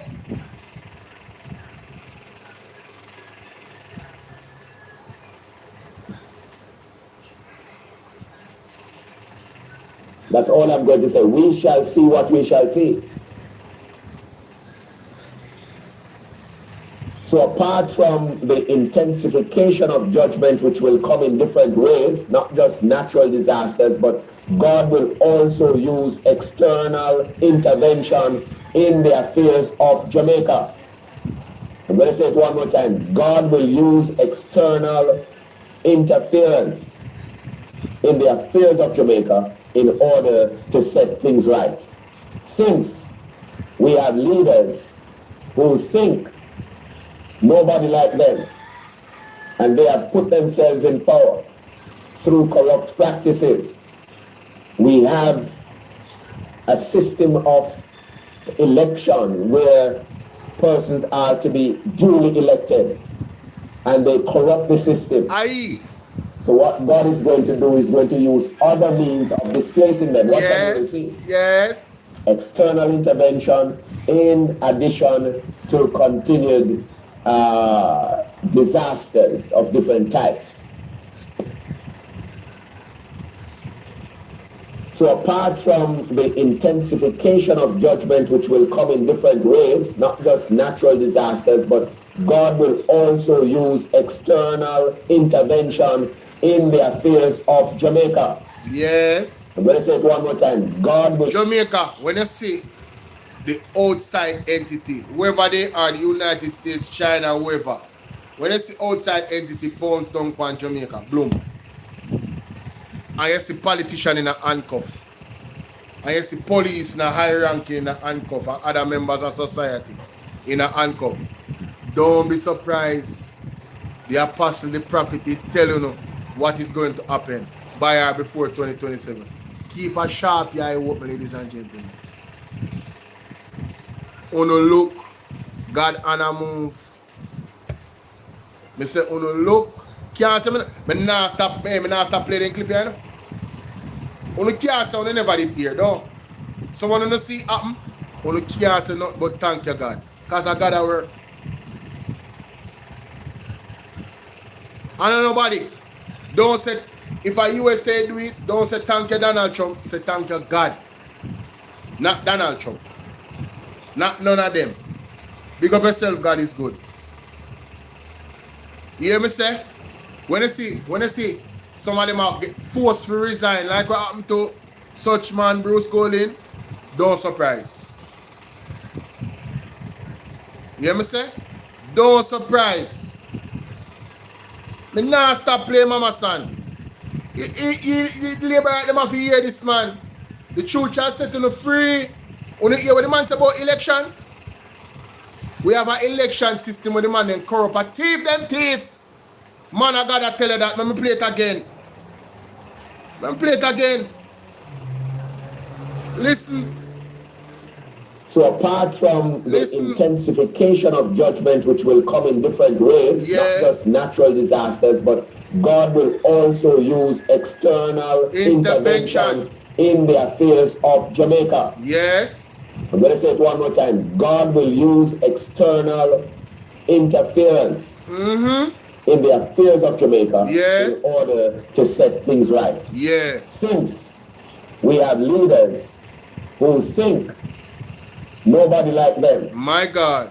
And they have put themselves in power. Yes. Through corrupt practices. We have a system of election where persons are to be duly elected. And they corrupt the system. We have an election process where they corrupt the system to win the election, Jamaica, and thief the election. And that's as thus saith the Lord. What God is going to do is going to use other means of displacing them. Watch and you will see. External intervention in addition to continued disasters of different types. So we shall see what we shall see. This is where. So, Andrew Honest now get no ease up in government. Listen, we're going to play the next video when we talk about Pyrrhic victory. Come on, I don't feel like say me I said this, you know. And me I said this, you know. The victory Andrew Honest get was a Pyrrhic victory. It better if he never did win. It better if he never did win. His brief tenure will be tenuous and painful. Andrew Honest's third term is going to be short, ladies and gentlemen. And I say so. So you can mark that down. Hey, remember me did tell you last year, you know, when I do my live stream, you know, when the election I do. Right? Let me just delete that person from the page because I mean, I'm not back and forth, but hold on, I'm not delete. What you say? So you're PNP and you never know them thief election, polling office are closed before time. Oh, that you say, you're lucky, you know, Zaza. Nearly black here, you know. Good things to read a message. Good. Now listen to me. It's one thing for me, believe, say them thief the election. Based off of something when me see. It's another thing when you hear from the man of God. I don't know one man of God talk about it. Mark Stewart talk about it. Right after the election, if you don't watch Mark Stewart live stream with him do. The man said, didn't I tell you guys? I'm going to play something funny the other day. I'm going to play it again. I'm going to go on my page on TikTok. This is where Pastor Peter Chambers did say before the election. For sure, you said the man then How are the Brazilian people in there? hold on. For sure, you said the man then thief the election. Listen to the warning where Pastor Peter Chambers when I give the PMP before the election. He warned them about the electoral office, you know, and what they must do. And if them don't do it, you know it go. See that? TikTok, I want to remind you of something that Pastor Peter Chambers said before September 3rd. That I don't think a lot of you guys paid attention to. Yes. You know, especially the ones, the hungry by the laborites, them that is in the comment section. After, you know, the fake results Yes. of the election that came out. Oh, you know, this all you guys didn't celebrate, but that's a whole other story.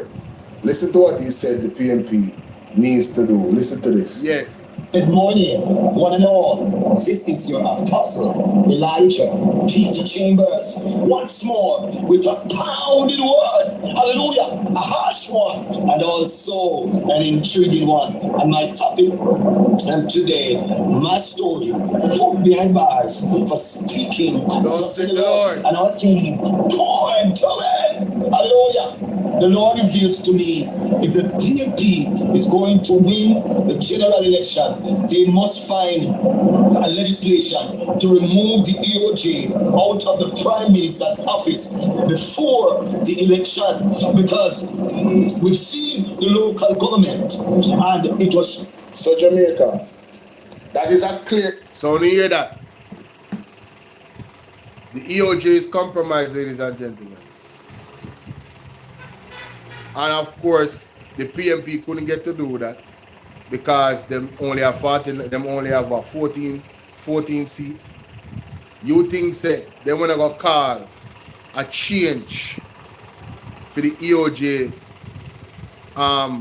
be, you know, independent, and the government was going to do that. Remember say Everald Warmington said gerrymandering, you know. Remember say Everald Warmington said gerrymandering, you know, ladies and gentlemen.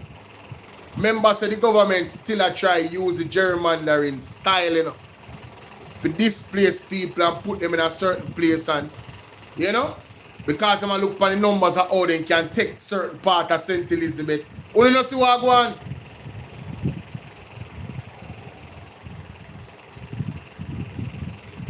Gerrymandering and what they call gentrification.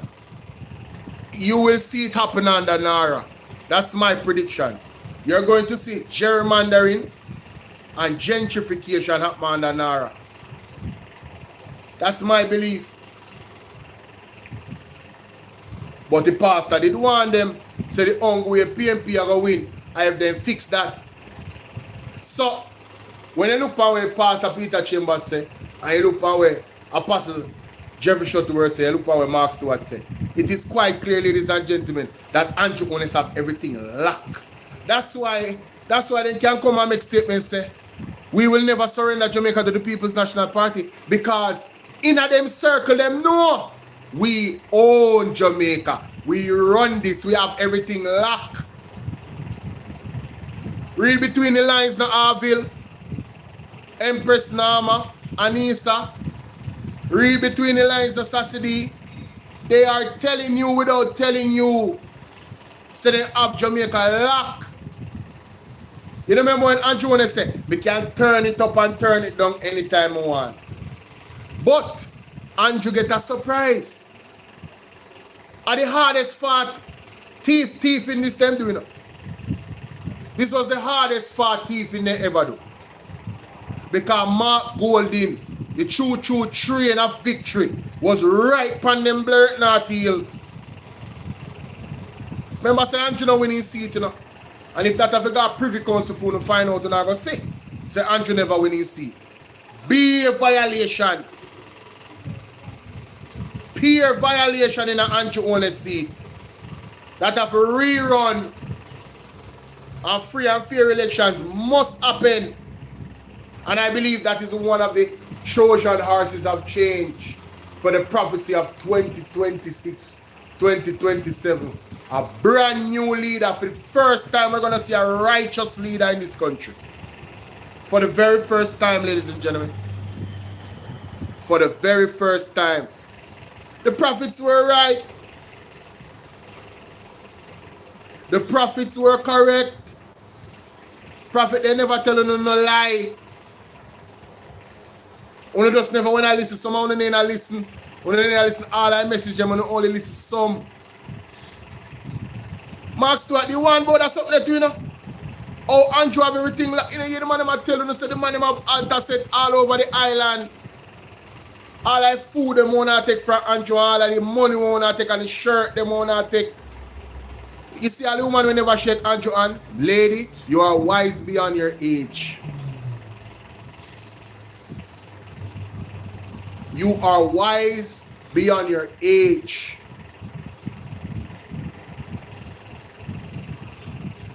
Yeah, man, Crawford.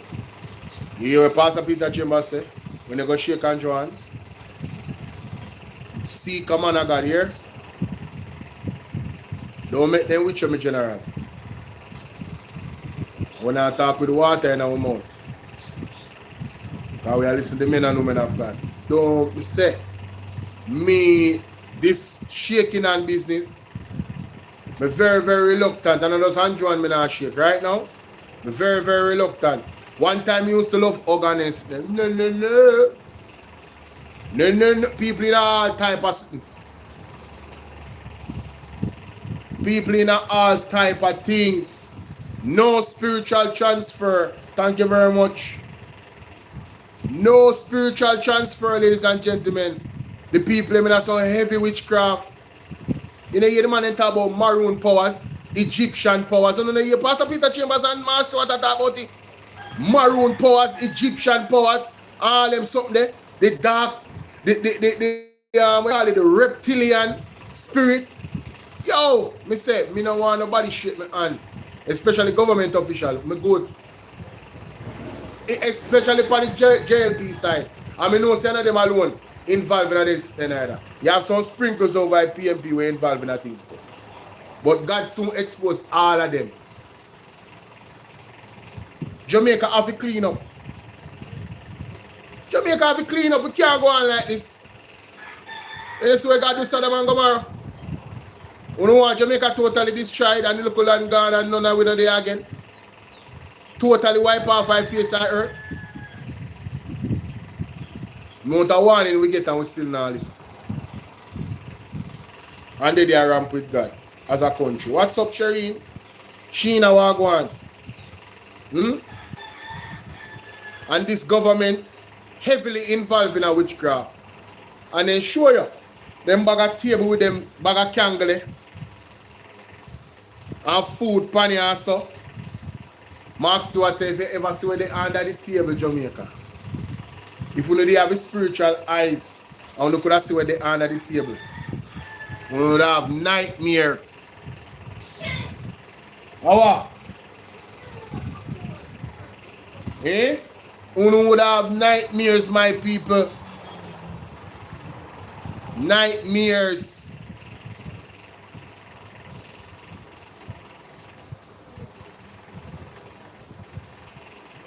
So nobody feel like a dopey story me I tell you now out of one book. Only if you go listen to the man, the men and women of God. Me play one tape with a young lady. She named our page on YouTube is what you go again? Jesus Kingdom. Hold on, I don't have her number yourself. She just send me a link. Let me find her. She just come up in my spirit a while ago. I play one tape with her. Alright, see her, yeah? Play one tape with her. I call her too.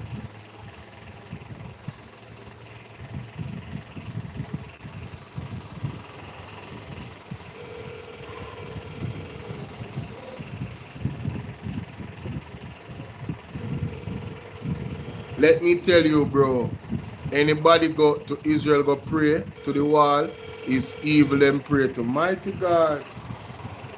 People mark Andrew after that, you know. When they go see him put on and go pray for the wall, you know, they mark him for true, man. I hold up people me and talk about that. But she not answer phone. Like she asleep. Or she doing a prayer. Thank you, Anissa. Anissa send me the video. I want to play that video phone from Mr. Andre Harton. I'm going to tell her once, no matter what Andre Harton, nobody can tell me nothing about Andre Harton. Earl, big up yourself, Earl. Babsy having church service by the river, reviving marine spirit. Mighty God. Some of the things that when them do blatant, you know, those people are going to actually know what I see, you know. Everyone, hope you're having a great morning. I'm headed on the road, but I decided that I have to make this video to talk to you about taxes and government spending. Now, when we have a problem in the country or want to get something done, each individual cannot do it on their own. So what happens is we pool our funds together in the form of taxes and give this to the government so that they may spend it collectively on our behalf. So take electricity, for example. Jamaica has one of the highest electricity per kilowatt hour in the world. Among the Caribbean, we are ranked the highest. I think our electricity per kilowatt hour is something like 30 cents per kilowatt hour.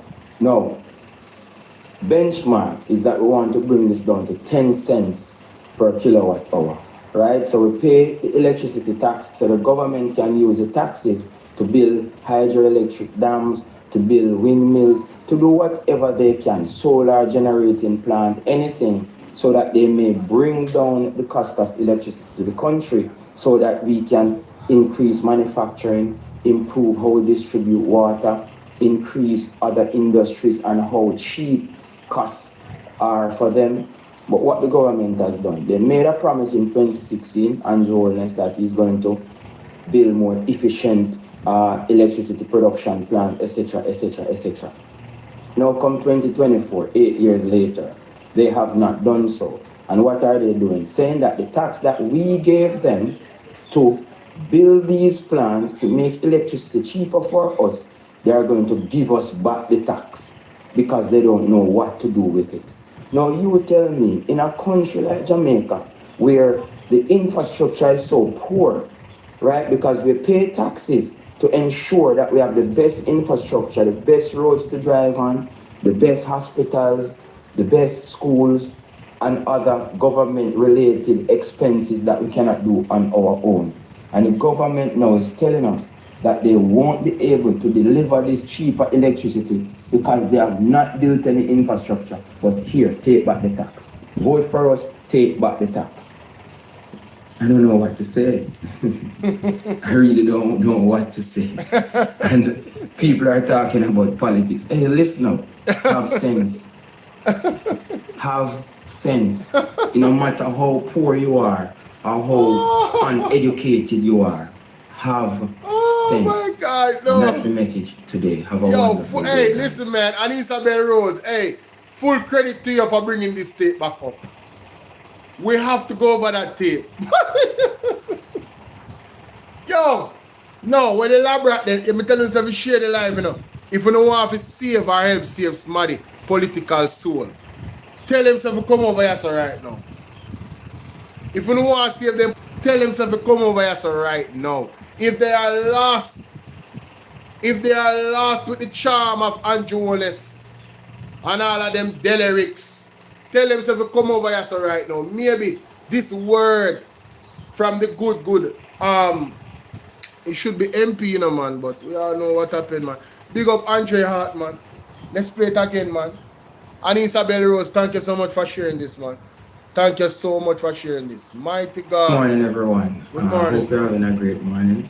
I'm heading on the road, but I decided that I have to make this video to talk to you about taxes and government spending. Yes. Now, when we have a problem in the country, I want to get something done. Yes. Each individual cannot do it on their own. No. So what happens is we pool our funds together in the form of taxes and give this to the government so that they may spend it collectively on our behalf.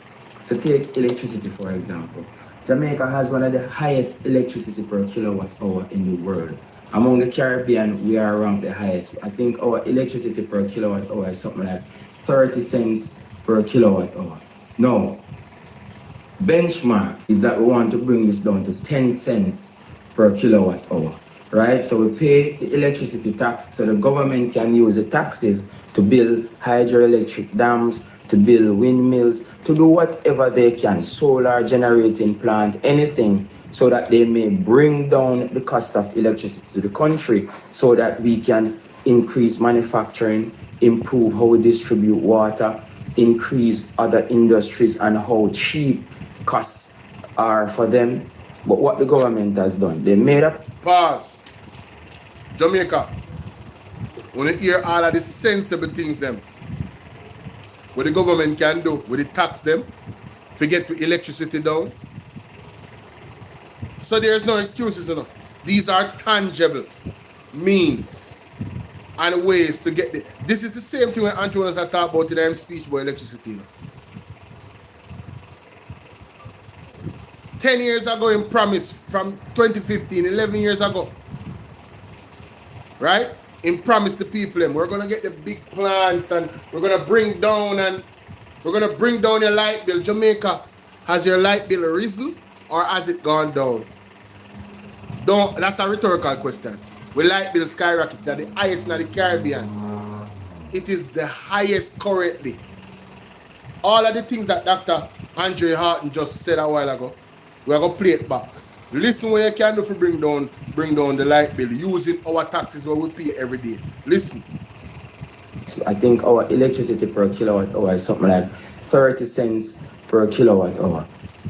30 cents per kilowatt hour. And this was 2024, I believe, or 2025. Hold on. What was our electricity in 2014 per kilowatt hour? All right.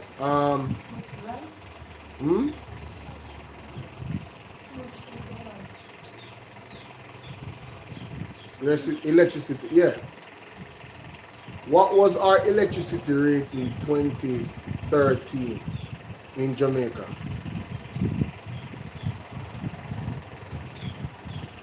Resident electricity what? Customer energy charges. First 100 kilowatt, $6.8. 38.4. Jamaican dollar per kilowatt.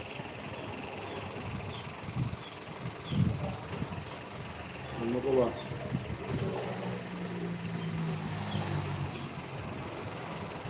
So take electricity, for example. Jamaica has one of the highest electricity per kilowatt hour in the world.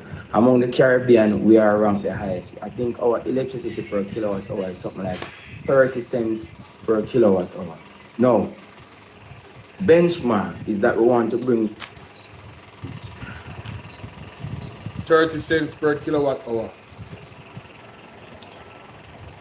What is the electricity rate for Jamaica in 2020?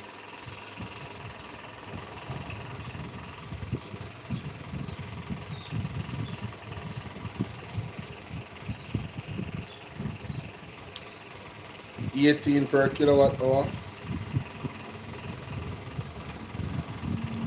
18 cents. So from then time later raise then I think at 2020. Alright, let me see if I can be more specific. More obviously, I want to see how much it costs per year.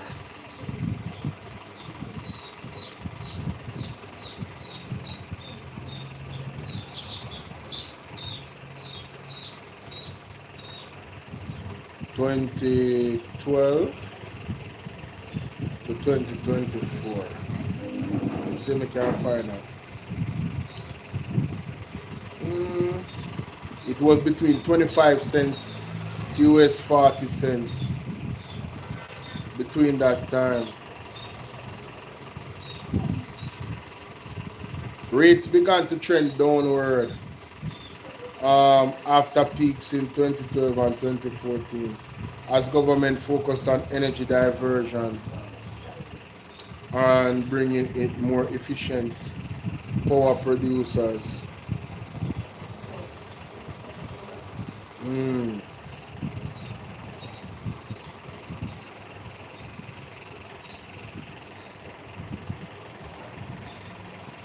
So there was an effort to bring it down under Mama P. That would have been problematic because of the state of the economy too. But them still wanna look a bit of work still. So Andrew Wallace basically used that against. It said by March 2021, the average residential household were paying roughly US 30 US 307 kilowatt per hour. 0.307 kilowatt per hour. And then now in 2022, 2023, it was at 35 cents. Wow. There has been a high fluctuation of this rate. So it's been in the 30s. Still the highest. Let's go back and hear where I say, because I want to get context, that's why I'm going to check in on people. I think our electricity per kilowatt hour is something like 30 cents per kilowatt hour. Now, benchmark is that we want to bring this down to 10 cents per kilowatt hour, right? So we pay the electricity tax so the government can use the taxes to build hydroelectric dams, to build windmills, to do whatever they can, solar generating plant, anything, so that they may bring down the cost of electricity to the country. So solar plants, windmill, all these things can be used. Moment, this is unacceptable. Why you can't catch her? Eh? I'm going to help you. We can increase manufacturing, improve how we distribute water, increase other industries and how cheap costs are for them. But what the government has done, they made a promise in 2016, Andrew Holness, that he's going to build more efficient electricity production plant, etc., etc., etc. Now come 2024, 8 years later, they have not done so. And what are they doing? Saying that the tax that we gave them to build these plants to make electricity cheaper for us, they are going to give us back the tax because they don't know what to do with it. Now you tell me, in a country like Jamaica, where the infrastructure is so poor, right? Because we pay taxes to ensure that we have the best infrastructure, the best roads to drive on, the best hospitals, the best schools, and other government-related expenses that we cannot do on our own. And the government now is telling us that they won't be able to deliver this cheaper electricity because they have not built any infrastructure. But here, take back the tax. Vote for us, take back the tax. I don't know what to say. Jamaica, I want to vote back for them. The ones them that did. The ones them that did. If you never vote for him, me not talk to him. I talk to specifically the people them who vote back for Andrew. The man them telling us, say, we have failed you. 2016, I promised you, hey, listen, man, you're going to have these power plants, electricity is going to be down. He even projected what the PMP would say 2-3 years down the line, and it would take them about 4 or 5 years to do it. Well, I can't do math so good enough, but 2016 to 2026, I think that's over 5 years. And none of what he said he would do, he hasn't done. But you guys fell for the ones that voted for Andrew. I'm speaking to you specifically. You guys that voted for Andrew in the last election. On the light bill state. I know. Some of them people that vote for Andrew, you know, say, some of them are thief light, you know. And that's why we no business. Because we live in a certain area where thieving light, you can't get away with it. So we no business. Right? We no business with light bill because we not pay light. And so, I mean, some of the politicians them and some of the big man them we have business to not pay no light and not pay no water. Jamaica corrupt. Jamaica corrupt bad. So I'm not even just the regular people in my vote. Some of the businessmen them too. Una not pay no light, una not pay no water.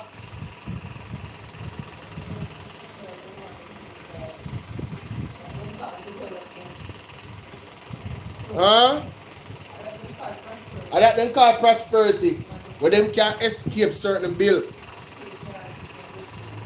And we, the Jamaican people, we're hard working. And you know, somebody the other day had the audacity to say me no work. And me a thief. And that the person that vote for Andrew, you know?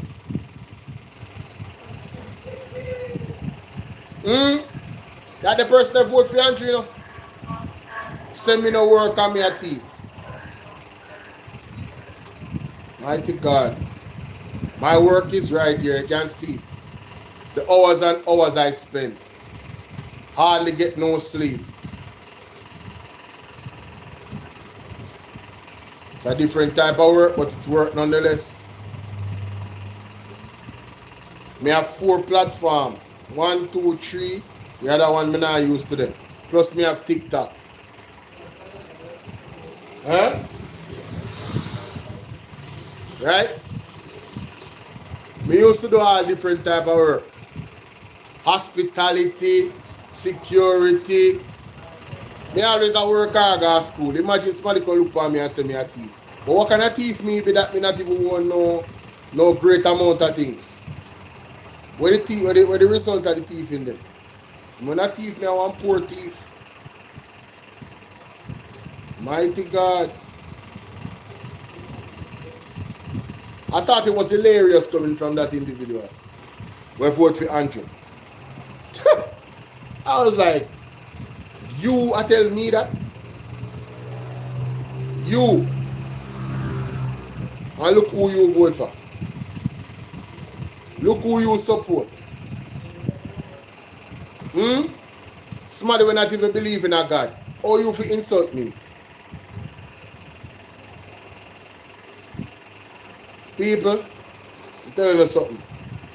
When I have to look where who attack you, man. You understand? You can't be insulted by somebody like that. You don't believe in a God and you support Andrew. Or you fi insult me. A man that cannot explain in wealth. Uncertified. The man a support an uncertified creature. Somebody who can't explain in wealth. But you might call me one thief.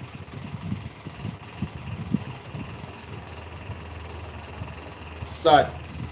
But back to Mr. Andrea. Not do on our own. And the government in a country like Jamaica, where the infrastructure is so poor, right? Because we pay taxes to ensure that we have the best infrastructure, the best roads to drive on, the best hospitals. And listen to the point where I make. There's so much things to use the money for. But election they're on the corner and them take the $20,000 goal. And tell them to say, you know, we don't really have no other use to the money. Yeah, man, have some money, man. They were buying votes, ladies and gentlemen, while telling you they have failed you to make you have good prices for your electricity bill, cheaper prices for your to bring down the cost. They literally said, yo, see 120 grand, LPA your light bill.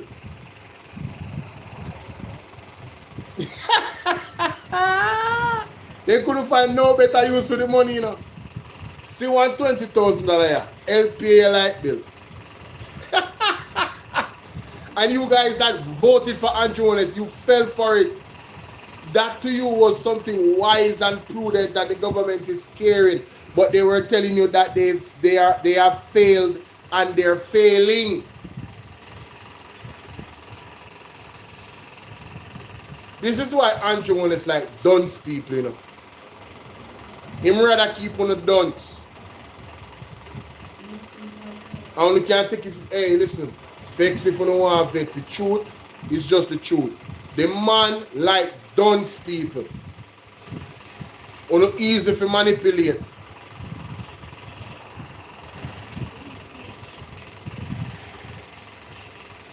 Fully dunce.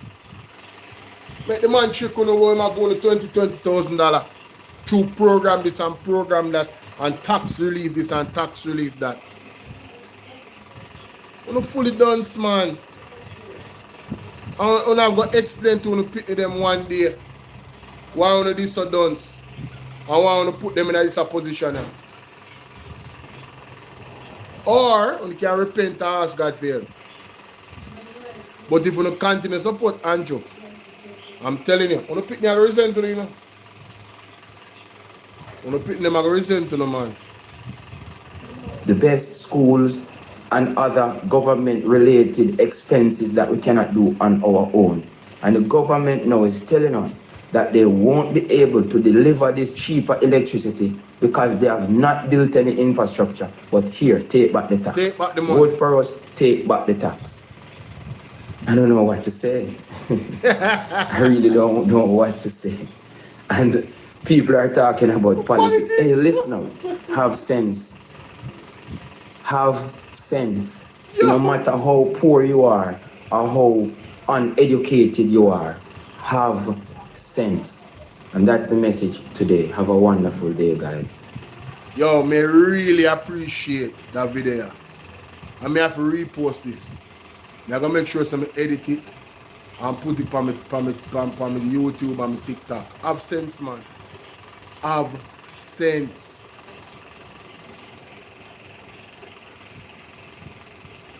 Have sense. Claudia to Agwan. Have sense. Man, then take it tax dollars you're supposed to use to put in proper infrastructure to carry down your light bill. And the man then say, yo, what go on? We're not building infrastructure, you know. See tax your back.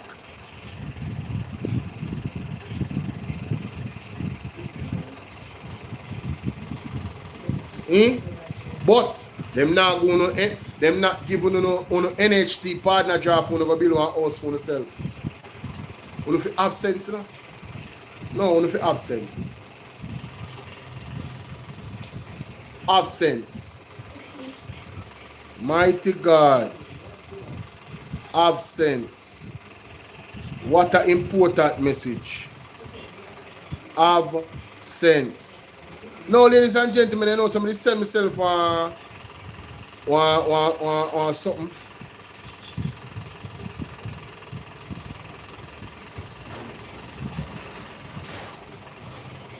Somebody sent me this morning, Bolo.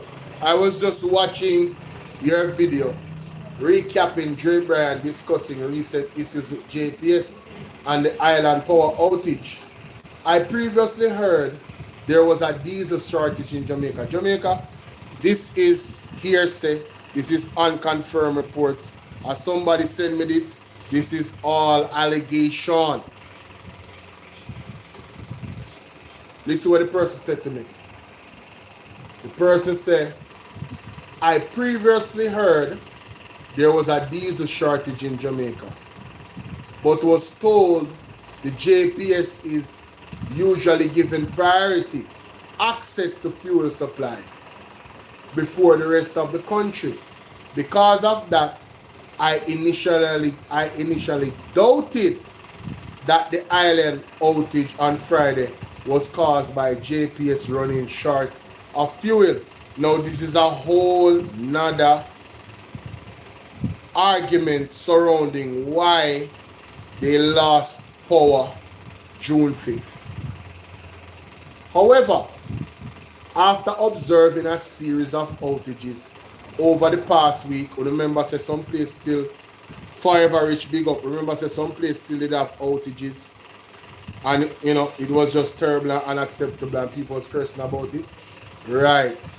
Him say, however, after observing a series of outages over the past few weeks, I am beginning to question the official explanation that the problem caused solely by lightning striking the power facilities, because there were several outages. A power outage in that area of Kingston on May 30 from about 8 a.m. to 12 noon. The island outage the following Friday. So the man give the whole outage them, you know. So there was an outage on May 30th, right? 8 a.m. to 12 noon. I never know about that. For the people that were living at Kingston, you guys remember having a power outage May 30th, just before the ship forward, or same day when the ship's supposed to forward. There was a power outage in the Kingston area May 30th from about 8 a.m. to 12 noon. Hold on. I follow that? Okay. So that was, and then they said the island outage followed the Friday. Additional outages affected parts of Kingston and St. Andrew on Saturday night from 9 p.m. to midnight. Another outage on Tuesday from approximately 6 a.m. until 2 p.m. Given the frequency and pattern of these outages, I suspect there may be a deeper issue affecting the electricity system. I am wondering whether JPS may be facing fuel supply shortages and could be engaging in load shedding, intentionally rotating power outages in different areas to manage limited generating capacity. I also heard reports that the schedule of planned outages may be in effect for the coming days. Ladies and gentlemen, that was Wednesday that the individual sent me that message. So I don't know. I am asking the question, because we still have electricity, you know. Is there a fuel shortage of diesel? And is that the reason why they raised the prices of diesel?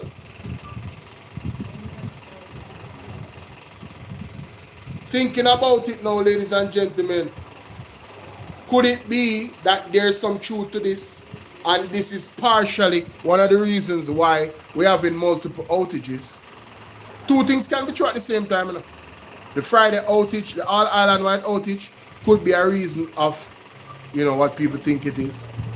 And then the other outages could be, are we having a fuel crisis? A fuel shortage where diesel is concerned? And is that the reason why they put the prices up on diesel? Because when you have a shortage, you know, the price of the diesel you have is going to go up automatically. So one thing appears to coincide or correlate with the other. It's not outside of the realm of possibility. I'm not saying that that is what is happening, you know. Please, let me be clear and cogent. Let me be pellucid. That's not what I'm saying. I'm saying it is in the realm of possibility that this could be what is happening. I am asking questions, ladies and gentlemen. Could it be that we really have a fuel shortage crisis? And then when I go back to what Mr. Vaz said, you remember when he came out and said that you guys have to go stop drive up and down so much and stop go up on the road so much? Was Daryl Vaz telling us something? Was Daryl Vaz trying to hint to us about something? You mommy? You remember when Daryl Vaz said the people let me stop driving up and down so much and turn of them and stop using so much fuel unnecessarily? Could it be that they have a fuel shortage and he didn't want to come out right and tell us, ladies and gentlemen? Could it be? Could it be that the war in Iran and all of that is affecting Jamaica more than we could possibly imagine? Could it be?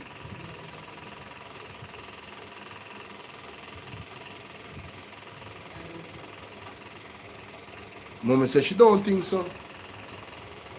I think it's a legitimate question, given what this young man sent me. And this person works in the corporate field. You understand? So basically he's hearing rumors and hears say that there's some fuel shortage happening.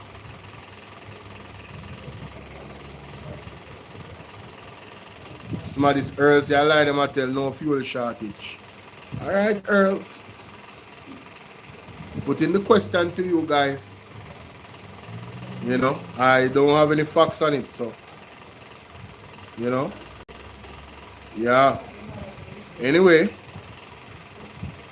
let me move on.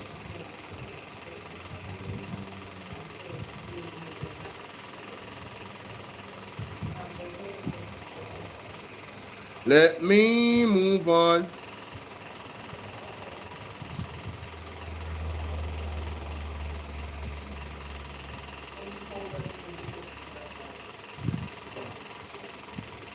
As people are taking campaign, you know, what they have done to a lot of fun. Good morning. Good afternoon. Good evening. Good night. Everybody. Renegade is here. The renegade is here. The man, the renegade there. The man not afraid. Man, not good on this. Keep good on this one, you know, top light. All right, we come to deal with some issue. We see when we return, Favor Williams came out and she admitted, said, you know, 100,000 it's a threshold where them can take away your money. Well, the other night, I started looking at to tell you, it's here. Them take away 8,000 from the man. And then shall I explain, but yes, the minister saw me come in here run out, one the liar, it's a liar and sister. You know, run out on the liar, and I say, well, she and nobody and 100,000 and 10,000. But then you could dance to yourself, even a little dance back. Run out with that. Yes, you have this girl on the girl on TikTok where I run off her mouth. Like so she intelligent. They look elaborate. You say, how she feel now? Flavor, when we returned, came out and she said exact the thing that the lady said. And it's scary, not a lot. And she tell her why they put in the lot. That's why I'm going to pay them no mind. You know? if they ever call my name, me act like say they don't exist. Me not see them. I waste of space. I waste of time on the internet. You know? I be a foolishness, they come and chat on the internet. And go and like say them have sense. And them intelligent. And them know it all. Be a foolishness. Why moves when I send a lies to them, you know? That the trap, there's gonna be a one-time use trap, you know? Yeah, I'm gonna throw it, man. One time use, before when I done that, I'm gonna throw it. There's no sense my side, I joke at them. It's stupid. Stupid. Foolishness. Yeah, that's stupid. So she'll tell us somebody can come out 10,000 bucks. Them start it, them put us there. This is what them go put in the lab. 100,000 Jamaica. Yeah. So if you have 100,000, 200,000, anybody that's from 100,000 below that. But you know, them can't take it, them even actively take it, but them can't suspect you, you have 5 grand. And declare it. And it does feel such a me feel vindictive and I just feel them can't take it. And then you have to prove it. You come with 2 and you come with $650 they can take it. And it's in the law. Yeah? Yeah man, we have the battery. Yeah man. We have said, yeah man, you just have to cook and listen. Alright? And next thing too, me see the guy, the mayor guy from Mobile. Once when he cancel stupid and TVJ. Oh, when you make him drop on the out, I want to run, I'm going to stop with the PR thing, man. You know where you are going, you're park, right? And you just take the liquor ticket and thing. You know, he must say, Mobile turns smart city because it's the automated parking that. Me, I tell you, that's not the automated parking. And that make Mobile smart city. TVJ, you don't waste to send people go down there so and cover this. That's the news ready. That is bullshit. Me I show you what the automated parking look like and how it operates. You know, we have automated car wash. So when you go there, you pay. No matter what you put it, when you put the car in a neutral, then it take it away from you. You just set it and you know to take it, everything where you wash the car, do everything feet and that carriage, and then it put you out. Then you can't turn back your car and drive. If it's an automated car park, yeah, you don't just carry it and just come out of your car and that take it and go park it here and drive back when you come back. That's not an automated car park. And that's not no smart city. Stop treat the people.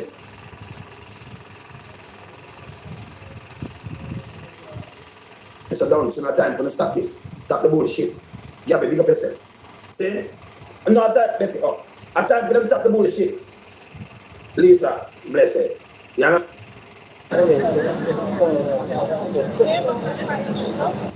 Guns, the guns are out.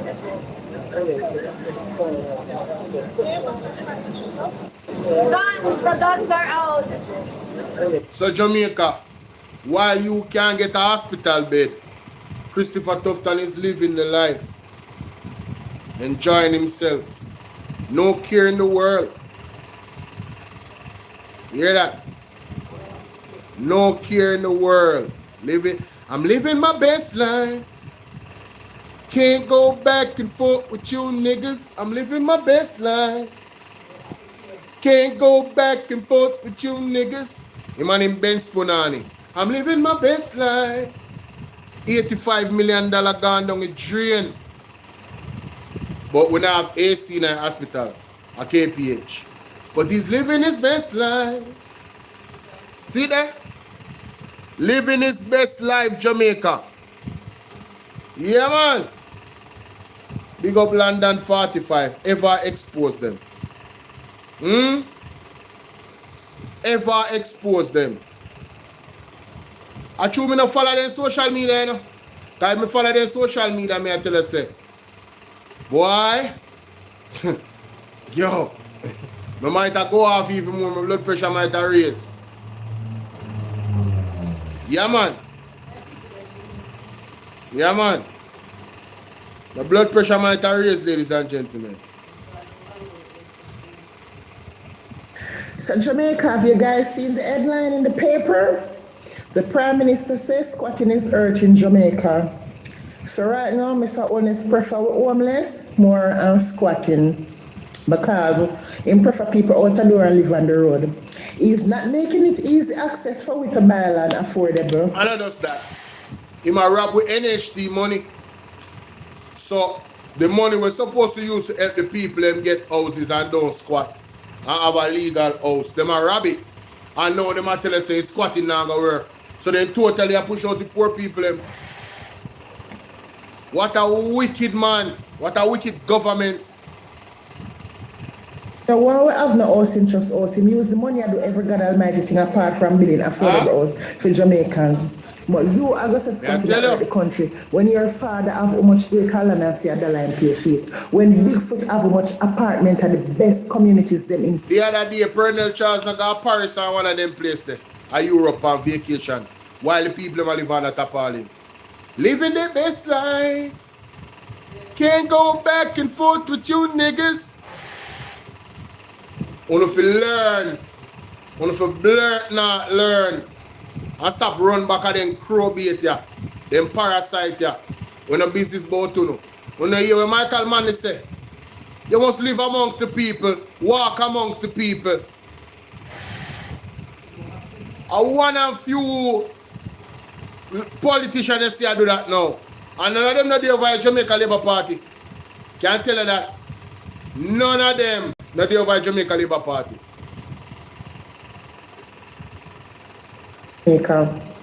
When you and Bigfoot have the most apartments in the country right now, right? And the land them on thief from people over Berners Lodge, where your thief get Bigfoot and your son, right? And poor people don't have nothing and you talk about squatting earth in Jamaica. Are you kidding me? Are you kidding me? So Jamaica, Mr. Honest, inform investors to expand building affordable homes so they can get rid of informal settlement. But one question I have to ask you, Mr. Honest, if you yourself now use the housing trust for build affordable housing, for get rid of informal settlements, how you expect investors them to do it? Bravo! But I'm telling you what about my Jamaica. We have one bag of apartment in Jamaica, uptown, downtown, and around the corner. Yes. And there are no buyers. Because the people, them poor people, them are them one house. No house in their Jamaica. Yeah, true. No money in their Jamaica for buy them. That's house. exactly what they're doing. I tell you, so one man tell me, my mother years ago, I'm a liberator, I know how I liberate them. The man said, a bare rich people are going to live in Jamaica in the future. What them a plan? And that was a deportee too. No, friend of Colonel Charles. One friend of Colonel Charles tell my mother that years ago. You understand? Andrew, that's the agenda. Andrew didn't say anything about the Chinese them and live in Jamaica. So I'm going to confirm in my inbox. Because if I never the Chinese them will probably dead for hungry. Remember, it's only two places we would have to shop. The shop and the supermarket. And when someone selling the oil sell for $100, you know, say $100, you got pay. But when you see in a supermarket and you say $100, you know, say $110, $120. Tax. You understand? So when we can go shop 2 times for the week and use the money they go at wholesale, you can feed yourself for the whole week with the 2 times you go shop. So I'm not gonna look out and say make the Chinese them go on. I will never say that because like I said, if it went for the Chinese, no we dead for hungry and no we done naked. You understand? All I'm saying, the Jamaican government should make its citizens be their #1 priority. Facts. Treat them good. Facts. Save them dignity. Facts.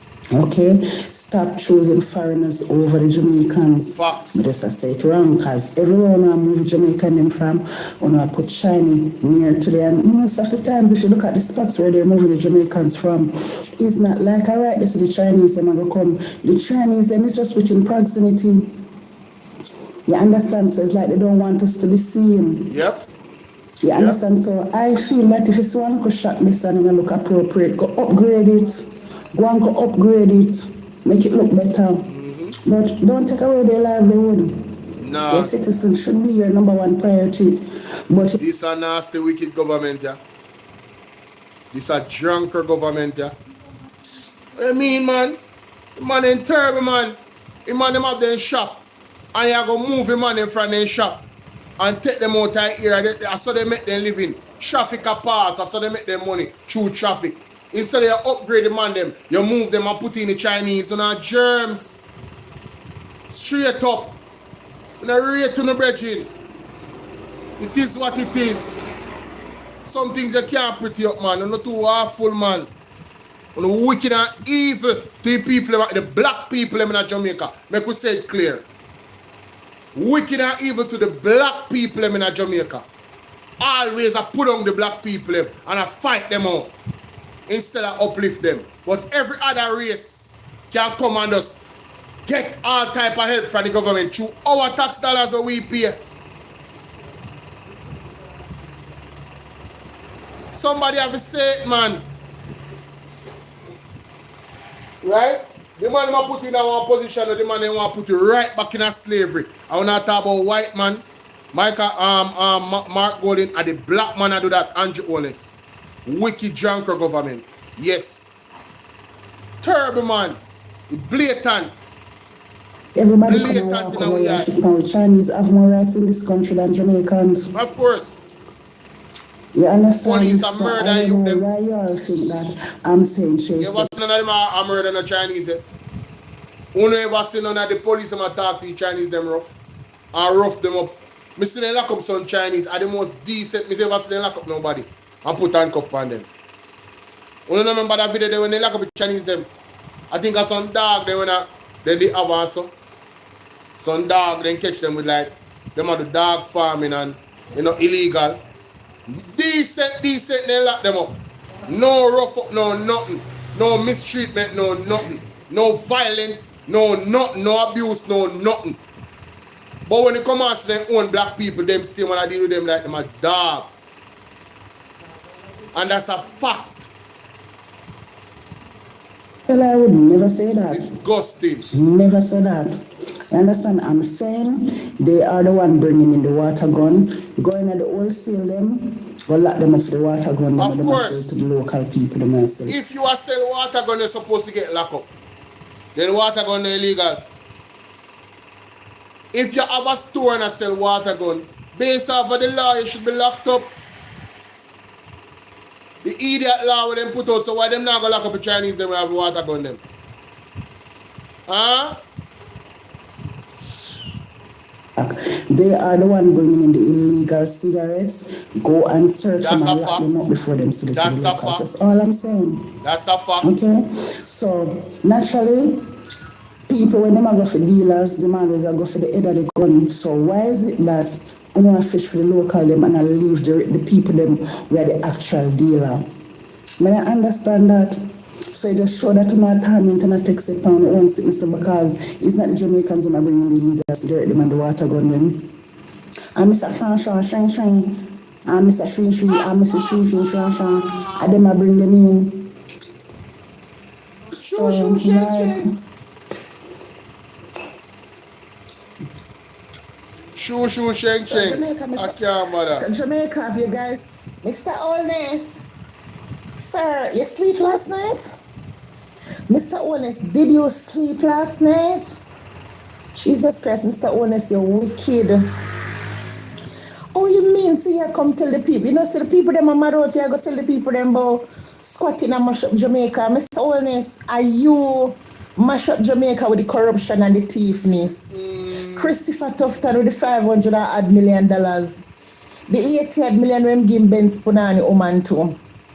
Floyd Green with the 70 nearly 80 million.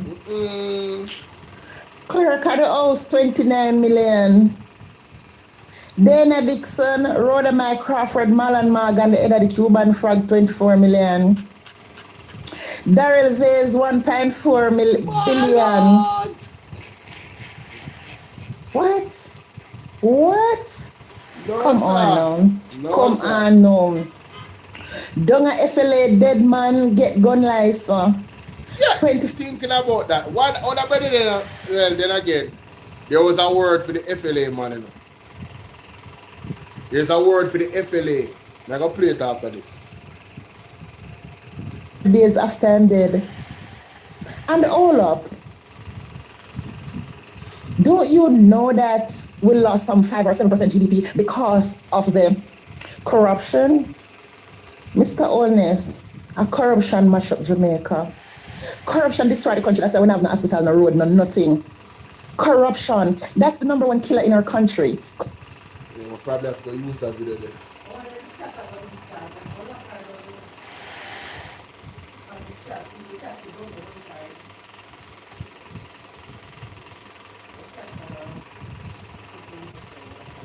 So people, I mean, me come across an interview, somebody share with me of fly green and give me some gibberish boy people I'm not party and I leave. We already know Ed Batman says hotel I go build down there. And Joel said people them can't stay. So we have put back everything in one. And we have add fly green and we have to ask fly green some question. Because what am I saying that make no sense? Who are on the coast in Parity, an area that was badly damaged, which I toured, which is quite clear that the cost of reconstruction there would be quite higher than the houses that you're trying to save. The government has made it clear that the area will not be rebuilt as is. Instead, residents will be relocated in a phased process aimed at protecting both lives and livelihoods. We have already indicated to the people of Parity that that area has to be relocated. Indicated to people, surprise me, most notice. That your livelihood will be preserved. We are going to flag. In Parity, there is no move to try and force people to leave, right? That's the first thing. That's clear, right? Anything that will happen is in relation to an engagement with the people, right? Clearly, as you know, some people have the wherewithal and some people have already rebuilt, right? And what people are saying is that they are ready to run the risk, but there are some people who are not able to. Right? There are some people that because the sea has taken the land, they cannot. Stop right this flag. The further inland and the coastline will become the new touristic area of St. Wow. So those of you who are familiar with South Beach and those areas, Fish and Black River, that's where we're going. All of from Parati all the way back to Crawford, if you know that area. And then eventually should this development.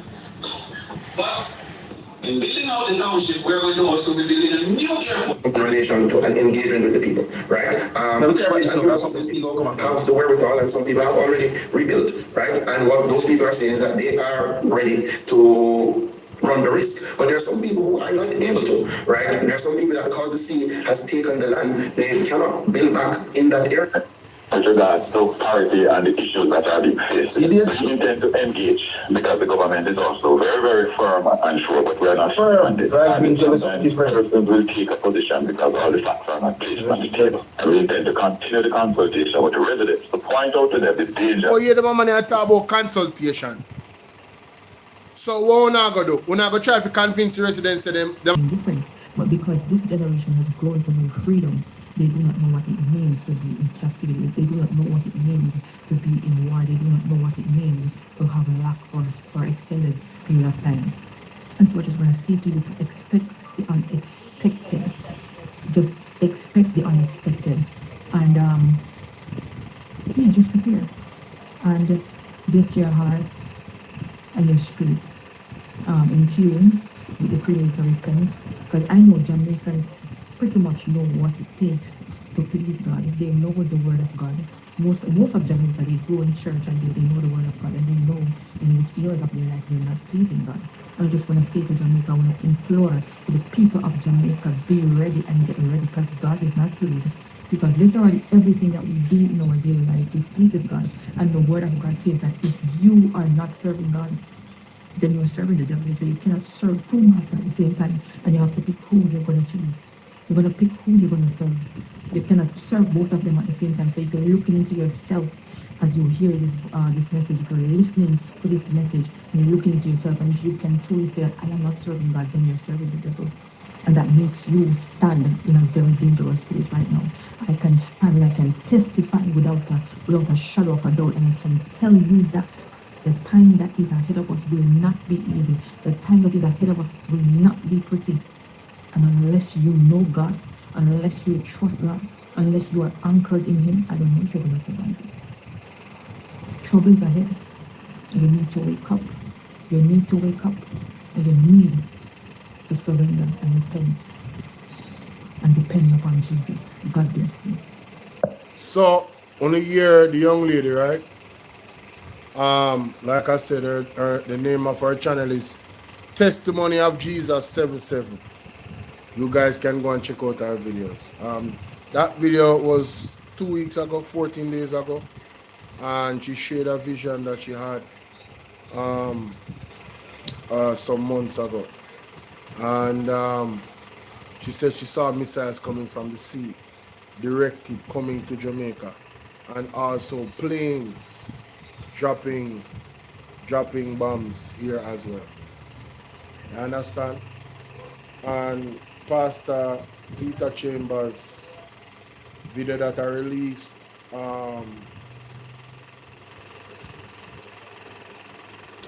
2 days ago.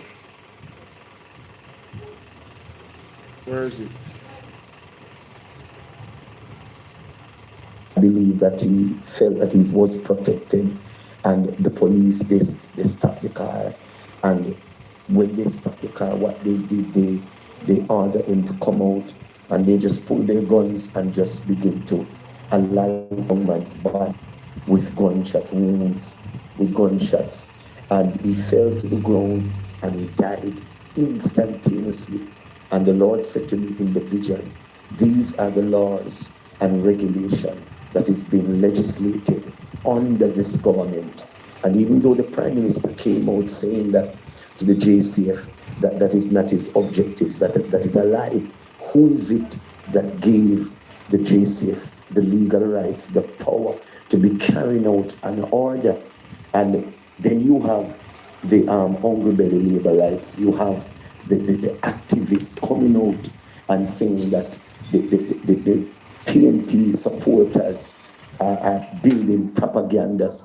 When you see the blatant murder, the blatant death that is hanging over, and it's being demonstrated by the JCF.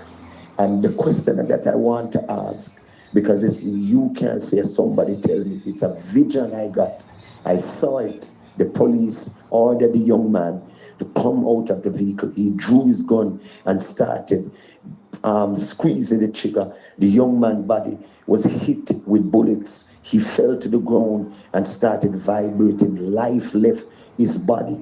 And listen, Jamaica is heading into destruction under this government, because they're under lodge, they're under dealerance, they're under the Illuminati, they're under the occult, the Satanists. Most of these politicians, their hands are tied with the dark world. And even though they call the name of Jesus Christ, it is done in a facade to win the hearts of the religious and the political Christians. And that is why they will ever say that Pastor Peter Chambers is a false prophet and his prophecy did not come to pass. Listen, the judgment that is ahead, and Jamaica is suffering today. You notice even Buju was an activist, a JLP activist who helped to secure the win in Granville, and Buju was eliminated by the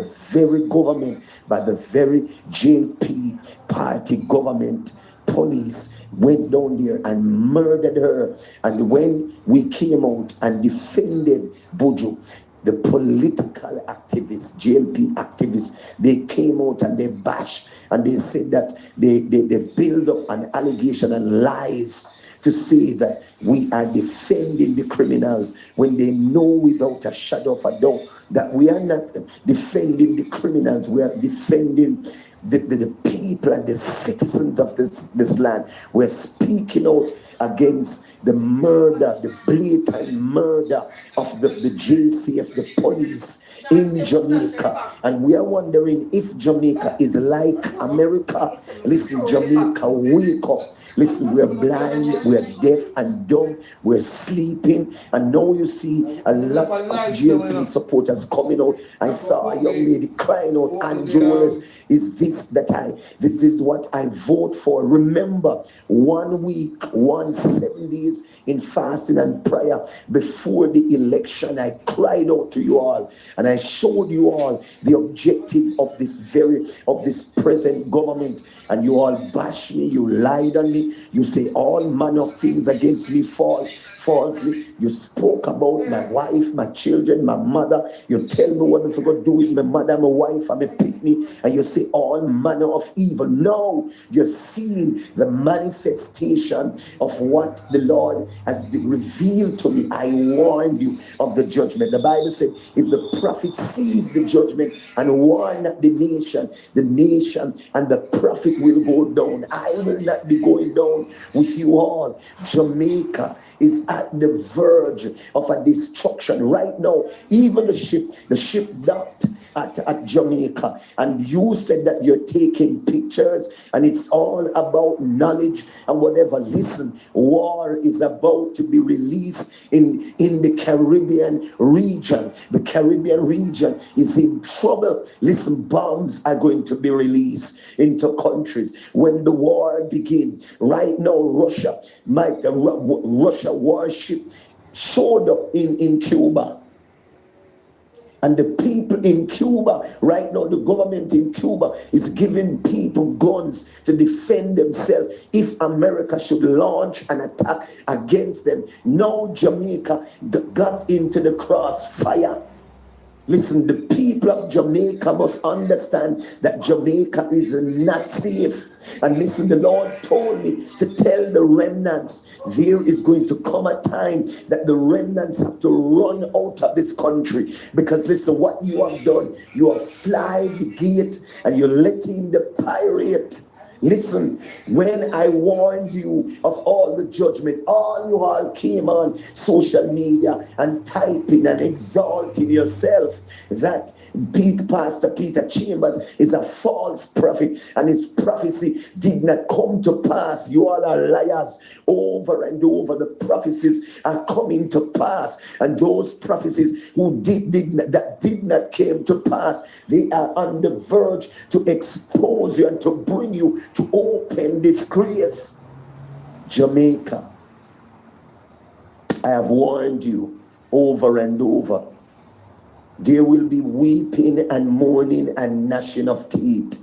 And just as the Bible says, so in the days of Noah, so shall it be in the end. Many of you are going to weep. Your sons and your daughters will be eliminated right before your eyes because you defended an organization that has sold out, my God, Jamaica for their belly. They have sold out Jamaica because of money and wealth, even where it is concerned to the lands in St. Elizabeth. Some of you said that it was propaganda. The Lord showed us what was their objective going forward, even after Melissa, the Hurricane Melissa. Listen, their objectives were to remove you from the lands, my God Almighty, in Black River, in the territory of St. Elizabeth, where the government wants you to leave and to relocate you because they want to build, my God Almighty, a city, one of the greatest cities. They don't care if you vote for them. They don't care if you agree with them.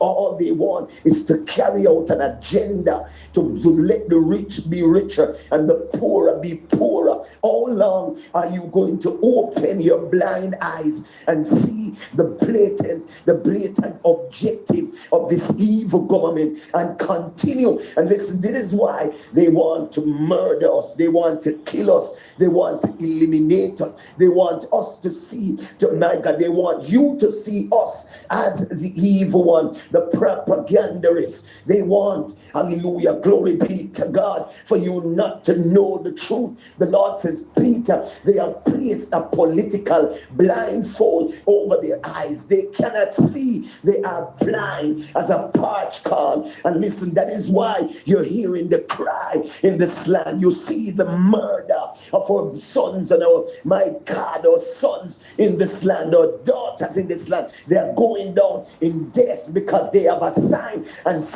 the document. Do you remember I told you of a document that the Prime Minister would have to sign? And this document has been signed. Remember, I told you all before election that there is a document, and that document has been signed. So listen, let me tell you something. When you fly the gate, I want to let in the pirate. So listen, whatever judgment that this government has caused upon the land. Jamaica was sold out for money. Jamaica was sold out for greed, for their belly. Listen, if you notice, all this government is doing, they're pursuing the lands. There's a rat race for the lands, and everybody all of a sudden possess how many acres of land out of nothing, and they're robbing and they're stealing the people of Jamaica. But listen, because you all took the $5,000 and the Kentucky Fried Chicken because of your hungry belly, and listen, some of you upset when we call you hungry belly labor, right? Because what? Your vote was dictated by money. Your vote was dictated by a box food, a lunch box food. Your vote was dictated because of 10,000, 25,000. So you did not vote, my God, legislatively and by law. You vote because of what you could have get. And that is why Jamaica is suffering.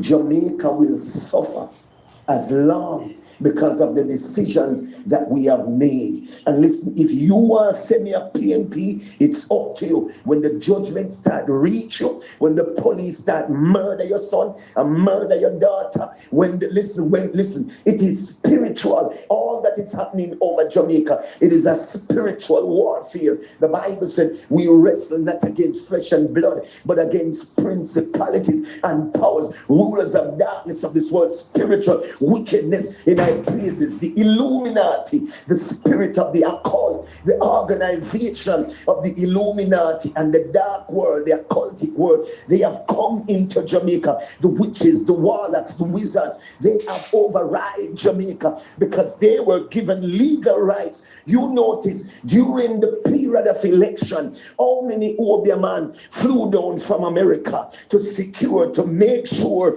that Andrew Holness go back in, because it's an evil is at work. Learn that.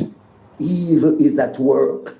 Evil is at work, and Jamaica is at the verge of a mighty destruction. And listen, all the talking, listen, the earthquake is going to shift all of your objectives, all of the renovation that you're doing in this land. It is going to crumble. Earthquake is going to turn Jamaica upside down and swallow your, my God Almighty, the city where uno say uno a bill. God will turn it upside down, because the spirit of sodomy, the spirit of the effeminates are rising up in this land. The legislation gave them power, the effeminates, to rise in this land under the facade that you say know the name of Jesus Christ, and you're praying and you have the so-called political church, so they're standing behind the evil. The Bible said that you should not put new wine into dirty butter.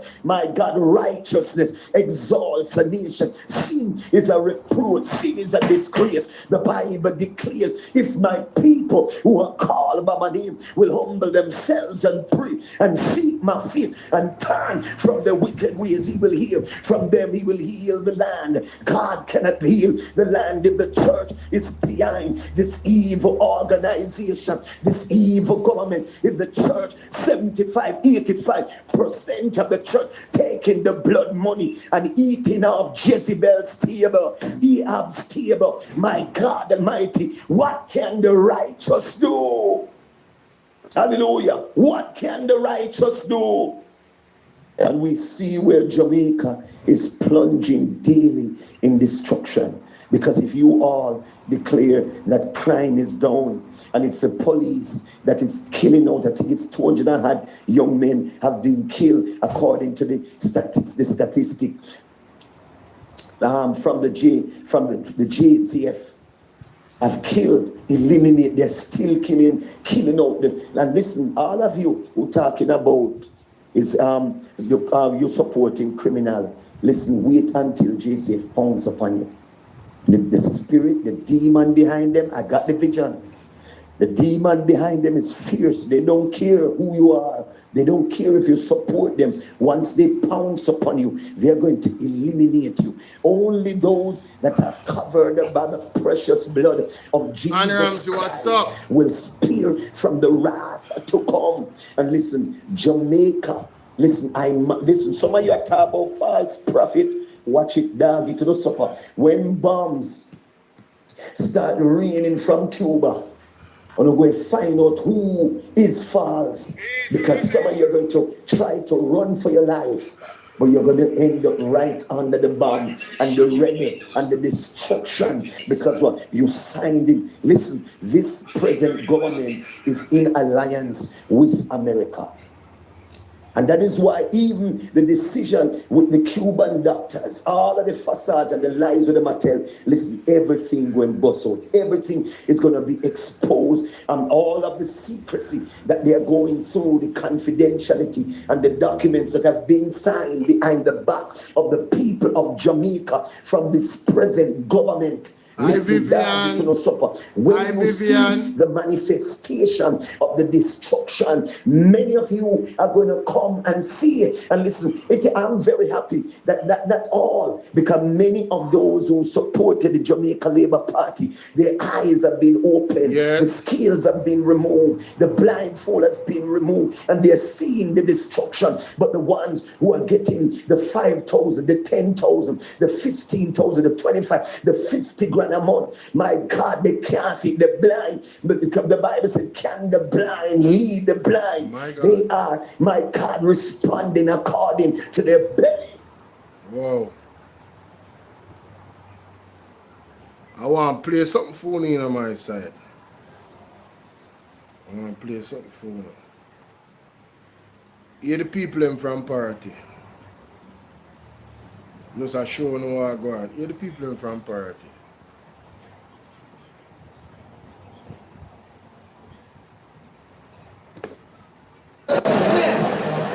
Hey, so you say they have a plan on what? Tell me, what tell the people there? Yes. Say we don't want to move. I plan where they have. But see, look at how them have a plan. We have a plan with them too. Yes. Tell them to prepare and come and then better plan and come good. Because we have something they are waiting for them. All right. We're not getting into it here. All right, thank you. No, sir. Hey, so you say they have a plan on what? Tell me, don't tell the people there. Plan where they have. Yes. That's them have a talk. Say we don't want to move. I plan where they have. But see, look at how them have a plan. We have a plan with them too. Yes. Tell them to prepare and come and then better plan and come good. Because we have something they are waiting for them. All right. We're not getting into it here. All right, thank you. No, sir. Hi, Britannia. Sandra, what's up? How you guys doing? When you hear the people in my party, the ladies say them have a plan, but we have a plan for them. Tell them so to come. We have a plan for them too. Everywhere is war. Me say war. People, if you guys have not yet watched the videos that are released, and I'm sure there's some of the videos that you haven't watched, I want to encourage you to go and check them out. My new uploads. I need you guys to go check out my new uploads, ladies and gentlemen. So, you have this video. Wait a minute. Oh. You have this video. Yeah, man, some of them video only not touch none at all. Yeah, a lot of these videos. The last 1, 2, 3, 4, 5, 6, 7, 8 videos. The last 8 videos that I've dropped. You guys, a lot of you guys have not checked it out. Alright? So no homework right now on Bolo VNR 2.0, Bolo VNR clips. Is to on Bolo TBV. You have to subscribe to all of my channels. Go over to Bolo VNR clips, Bolo VNR 2.0, and you will see the video uploads. I don't do video uploads again on Bolo TBV. What I do is I do live streams. I have some lengthy live streams of throwback videos. So watch all the lives them over by Bolo TBV, Bolo VNR clips, Bolo VNR 2.0. Check out the video uploads. Alright, my people. I'll see you guys later tonight. I'll be back. Alright? I'll be back later tonight on Bolo VNR 2.0. Yeah, I'll be back on Bolo VNR 2.0. Alright? Alright, bless up on yourself. See you guys later. I'm out. Thanks for coming. Thanks for hitting the like button. God bless you all. Big up.